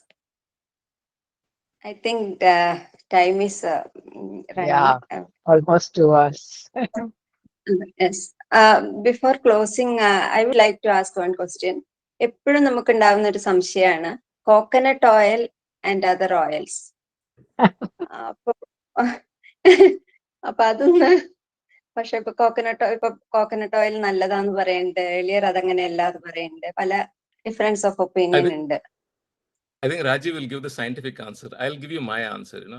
Do you think you like a papad that is fried in any other oil except coconut oil? No way. Coconut oil only. If you enjoy the papad, have it with coconut oil. That's my answer, but Rajeev will give the wellness answer. Yeah. Right. Oil conundrum is a big question. It's a multi-million-dollar question. Okay. Now, oil is a double-edged sword. Okay. അതായത് കഴിച്ചിട്ട് ഇറക്കാനും പറ്റില്ല, വന്നാൽ മതിച്ചിട്ട് തുപ്പാനും പറ്റില്ല. കാര്യം oil completely നമ്മൾ avoid ചെയ്തിട്ടുണ്ടെന്നുണ്ടെങ്കിൽ, fat ഇല്ല എന്നുണ്ടെന്നുണ്ടെങ്കിൽ ഭക്ഷണത്തിൽ vitamin A, D, E, K deficient ആവും. Fat is the fundamental part of many hormones, especially sex-related hormones, estrogen, progesterone, steroid-based hormones ആണ് ഇതെല്ലാം. അപ്പൊ ഫാറ്റ്, ഡയറ്ററി ഫാറ്റ് ഇമ്പോർട്ടന്റ് ആണ്. പക്ഷെ ഫാറ്റിന്റെ പ്രശ്നം എന്ന് പറഞ്ഞിട്ടുണ്ടെന്നുണ്ടെങ്കിൽ രണ്ട് കാര്യങ്ങളാണ് പ്രൈമറിലി പ്രശ്നം. ഒന്ന്, ചില ഫാറ്റ് നല്ലതാണ്, കൊളസ്ട്രോൾ കുറയ്ക്കും. ചില ഫാറ്റ് ചീത്തതാണ്, കൊളസ്ട്രോൾ കൂട്ടും. എക്സാമ്പിൾ, ഡാൽഡ കഴിച്ച കൊളസ്ട്രോൾ കയറും. മീൻ ഗുളിക അല്ലെങ്കിൽ ഫ്ലാക്സീഡ് ഓയിലിലെ ഫാറ്റ് ആണെന്നുണ്ടെങ്കിൽ കൊളസ്ട്രോൾ കുറയും. Right? Some fat is good, some fat is bad. അതൊരു വശം. വേറെ വശം എന്ന് പറഞ്ഞാൽ ഫാറ്റ് കാലറി ഡെൻസ് ആണ്. 1 ഗ്രാം ഫാറ്റിൽ 9 കാലറി ഉണ്ട്, അതേസമയം 1 ഗ്രാം പ്രോട്ടീനിലും കാർബിലും 4 കാലറി ഉള്ളൂ. ഇത് മാത്രമല്ല, 1 ഗ്രാം കാർബ് എടുത്ത് എപ്പോഴും വെള്ളത്തിന്റെ ഒപ്പമാണ് വരിക. 1 ടേബിൾ സ്പൂൺ ചോറ് എടുത്തു കഴിഞ്ഞാൽ അത് 15 ഗ്രാമോളം തൂക്കം ഉണ്ടെന്നുണ്ടെന്നുണ്ടെങ്കിൽ അതിനകത്ത് 2 ഗ്രാമേ കാർബോഹൈഡ്രേറ്റ് ഉള്ളൂ. ബാക്കി ഒരു 12 ഗ്രാം വെള്ളമാണ്. അതാണല്ലോ ചോറ് വേവിച്ചിരിക്കുന്ന പഫ്ഡപ്പ് ആയിട്ടിരിക്കുന്നത്, അതുകൊണ്ടാണ്. അപ്പൊ ടോട്ടൽ കാലറി ഒരു ടേബിൾ സ്പൂണിൽ 2 ഗ്രാം കാർബ്, 15 ഗ്രാം ഉണ്ടെന്നുണ്ടെങ്കിൽ 2 ഗ്രാം കാർബ് എന്ന് പറയുമ്പോൾ റഫിൽ ഒരു 10 കാലറി വരുന്നുള്ളൂ. 1 ടേബിൾ സ്പൂൺ ചോറ് എക്സ്ട്രാ കഴിച്ചെന്ന് വെച്ചിട്ട് വലിയ കാലറീസ് ഒന്നും കയറാൻ പോകുന്നില്ല. ഓക്കെ. പക്ഷെ ഓയിൽ അങ്ങനെയല്ല. Fat is hydrophobic. It doesn't mix up with water. So 15 grams of oil is entire 15 grams fat. 15 into 9, 135 calories. Right? And that's where അപ്പൊ കാലറീസ് എത്ര നോക്കൂ, ഓൾമോസ്റ്റ് 10 ഇരട്ടിയിൽ കൂടുതൽ കാലറീസ് നമ്മൾ 1 ടേബിൾ സ്പൂൺ ഓയിലിൽ കയറുന്നു. ഓക്കെ, ഇതാണ് പ്രശ്നം. എന്ന് വെച്ചാൽ ഓയിൽ കംപ്ലീറ്റ്ലി കഴിക്കാതിരിക്കാനും പറ്റില്ല. അതിൽ ചില ഓയിൽ നല്ലതാണ്, ചില ഓയിൽ ചീത്തതാണ്. ഈ ഓയിലിനെ നോക്കുമ്പോൾ 2 രീതിയിൽ നമുക്ക് ക്ലാസിഫൈ ചെയ്യാം. ഒന്ന്, അതിന്റെ കെമിക്കൽ ഫോർമുല വെച്ച്. 2, ഇത് എങ്ങനെ ഉണ്ടാക്കുന്നു എന്നുള്ളത് അനുസരിച്ചിട്ട്. ഓക്കെ, അപ്പൊ നമുക്ക് ആദ്യം കെമിക്കൽ ഫോർമുല വന്നാൽ saturated, unsaturated, mono unsaturated, Pauli's unsaturated, പല ഭാഗങ്ങളുണ്ട്. സിമ്പിൾ ആയിട്ട് പറയുകയാണെന്നുണ്ടെങ്കിൽ സാച്ചുറേറ്റഡ്, കാർബൺ ആറ്റത്തിന് ചുറ്റും ഹൈഡ്രജൻ ആയിട്ട് സാച്ചുറേറ്റഡ് ആയിട്ടുള്ളതാണ് നമ്മൾ ഈ പറയുന്ന കോക്കനട്ട് ഓയിൽ, ബട്ടർ, ഗീ, ഇതൊക്കെ സാച്ചുറേറ്റഡ് ആണ്. സാച്ചുറേറ്റഡിന്റെ ഗുണം, carbon atom full saturated with hydrogen ആയതുകൊണ്ട് സ്ട്രോങ് ബോണ്ട്സ് ആണ്. സ്ട്രോങ് കോവാലന്റ് ബോണ്ട് ആയതുകൊണ്ട് ഇത് പെട്ടെന്ന് ഡിസിൻറ്റഗ്രേറ്റ് ചെയ്യില്ല. അപ്പോ സ്മോക്ക് പോയിന്റ് കൂടുതലായിരിക്കും. Especially Indian type of cooking which requires high ടെമ്പറേച്ചറിന് എപ്പോഴും സാച്ചുറേറ്റഡ് ഓയിൽ നല്ലതാണ്. ഓക്കെ, പക്ഷേ there is a body of science which says saturated oil കഴിച്ചാൽ കൊളസ്ട്രോൾ കൂടും എന്നുള്ളത്. അപ്പൊ അതുകൊണ്ട് നമ്മൾ ക്ലയൻസ് അടുത്ത് പറയുന്നത് സാച്ചുറേറ്റഡ് ഓയിൽ യൂസ് ചെയ്യൂ, especially if it is A high heat cooking. പക്ഷേ reduce the consumption of saturated oil to below 10%. If you want to use something in a salad, use olive oil. Olive oil is monounsaturated. If you are not heating it, heat ചെയ്യുന്നില്ല എന്നുണ്ടെങ്കിൽ olive oil is better. right? So depending upon the style of cooking, use oil and keep the consumption limited, right? If you use coconut oil, but reduce the consumption.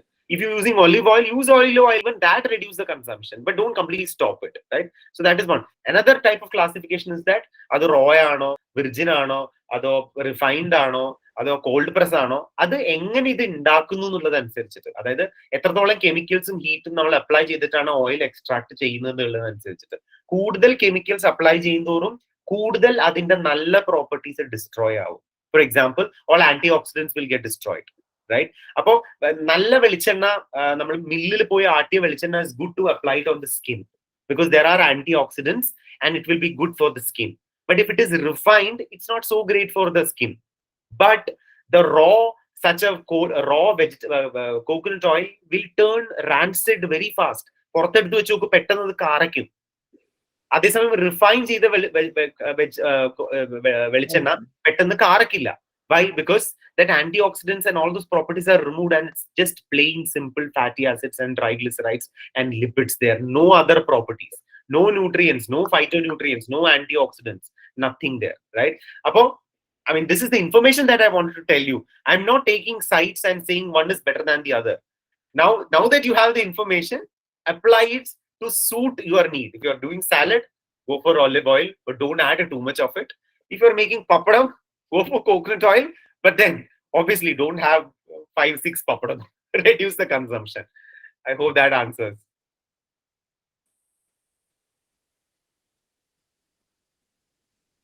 Muchesh, you're muted, I think. Muchesh, unmute ചെയ്യാം. Okay. നമുക്ക് wind up ചെയ്യാൻ time ആയി എന്ന് തോന്നുന്നു. Almost നമ്മൾ 8:30 വരെയാണ് പ്രതീക്ഷിച്ചത്. ഇപ്പൊ 9 ആയി. ഇത്രയും സമയം എല്ലാവരും വെയിറ്റ് ചെയ്ത് ഇരിക്കുകയാണ്.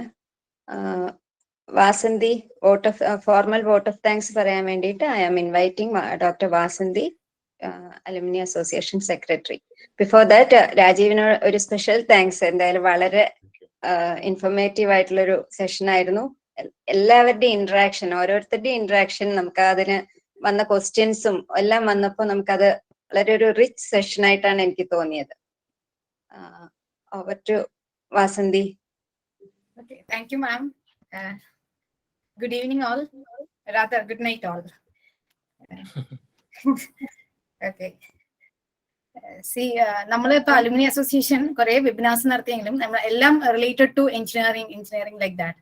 And this is the first webinar which is based on fitness and health issues. So a very big thanks to Rajeev, and we are really proud of you. And then because നമ്മുടെ കൂട്ടത്തിൽ നിന്ന് ഒരാള് ഇതില് authority ആയിട്ടാണ് പറഞ്ഞത്. അത് ഓരോ വേർഡിലും it is very clear. You have worked a lot and you became the authority of that field. So a very big thanks on behalf of the Alumni Association. And Suresh sir പറഞ്ഞ പോലെ തന്നെ ഇത് നമുക്ക് കുട്ടികൾക്കും കൂടി ഒരു ടോക്ക് കൊടുക്കാൻ പറ്റിയാൽ വളരെ നല്ലതാണ്. Will think of it. സാറുമായിട്ട് ഡിസ്കസ് ചെയ്ത് രാജീവിന്റെ കൺവീനിയൻസ് ചോദിച്ച് നമുക്കൊന്ന് പ്ലാൻ ചെയ്യാം. പിന്നെ നമ്മുടെ ഇവിടെ ഇത്രയും 9 o'clock ആയി. ആക്ച്വലി ഇപ്പൊ പ്രായമുള്ളവരൊക്കെ 8 മണിക്കൊക്കെ ഭക്ഷണമൊക്കെ കഴിക്കേണ്ട. Even then they are listening to you. ഇവിടെ നമ്മുടെ ഫോമർ പ്രിൻസിപ്പൽ ബാനേശ്വർ സാർ ഉണ്ട്. സാറിന് വെരി ബിഗ് താങ്ക്സ്. കാരണം ഹീസ് 90 എന്നിട്ട് പോലും എല്ലാ നമ്മുടെ വെബിനാറിനും സാർ വരാറുണ്ട്. So on behalf of association thank you very much sir. പിന്നെ നമ്മുടെ പ്രിൻസിപ്പൽ, യൂഷ്വലി നമ്മുടെ പ്രിൻസിപ്പൽ എന്താ വെച്ചാൽ വെള്ളിയാഴ്ച എപ്പോഴും യാത്രയിലായിരിക്കും. Even then he used to be with us. കാരണം ഓൺ ദ വേ ആണെ പോലും സാറ് സംസാരിക്കണമെങ്കിൽ വണ്ടി അവിടെ നിർത്തി എന്നിട്ട് സംസാരിക്കും സാർ. അങ്ങനെയാണ്, അത്രയും നമ്മളോട് അസോസിയേറ്റ് ചെയ്യാറുണ്ട്. So thank you for that. പിന്നെ നമ്മുടെ മഹാദേവൻ സാർ ഉണ്ട്, president of the alumni association. സാറിന് ഇന്നിപ്പോ ഐയുടെ പ്രോഗ്രാമും കൂടി ഉണ്ടായിരുന്നു. സാർ അത് അറ്റൻഡ് ചെയ്ത് പകുതി പിന്നെ ഇവിടെ വന്നാന്ന് തോന്നുന്നു. അപ്പൊ anyway thank you very much sir. പിന്നെ ഓൾ ദ അലുമിനി മെമ്പേഴ്സ്, നിങ്ങളുടെ പ്രസൻസ് ആണ് നമ്മളുടെ ഇൻസ്പിറേഷൻ. എക്സിക്യൂട്ടീവ് കമ്മിറ്റി മെമ്പേഴ്സ് ഇത് പ്രോഗ്രാം ചെയ്യുന്നുണ്ടെങ്കിലും all the alumni members who are participants, അത് നമുക്ക് ഇൻസ്പിറേഷൻ ആണ്. ഇവിടെ നമുക്ക് നോക്കുമ്പോൾ വെരി സീനിയർ മോസ്റ്റ് ആൾക്കാരാണ് ഇവിടെ ഉള്ളത്. അവരുടെ ആ ഇൻട്രസ്റ്റ് ശരിക്കും I do respect them. So thank you very much, all of you. And the panel members, all the panel members, a very big thanks. And Shyam is my classmate. So special thanks to you. Then, It's my pleasure to be on your program. Thank you. Okay. Aswati. then പിന്നെ നമ്മുടെ teachers കുറച്ച് പേര് ഇവിടെ attend ചെയ്തിട്ടുണ്ടായിരുന്നു. So thank you for that. All of you, again, thanks on behalf of the association, and good night also. Thank you. Thank you. Thank you. Thank Good night you. to all. Good night. Good night. Good Thank night you. Thank to you, all. Rajeev. Good night. Thank Thank you all. Thank you. Thank you. Congratulations, Rajeev, again. Very, very well done. Thank you. Thank you. Thank you. Thanks a lot. Nice to see you here. Pleasure. I was doing another talk. I joined you late. Sorry. No problem. Thank you for joining, nonetheless. Bye. Bye, all. Bye. Bye. Lega, bye. Thank you. Thank you, all. Thank you, Mama. Bye. Bye. Bye, Rajeev. Okay, Rajeev. Good night. Thank you, sir. Thank you. Good Bye. night. Good night. Good night, everyone. Bye. Good night. Yes, sir. Good night. Good night. Okay. Good night. Good night.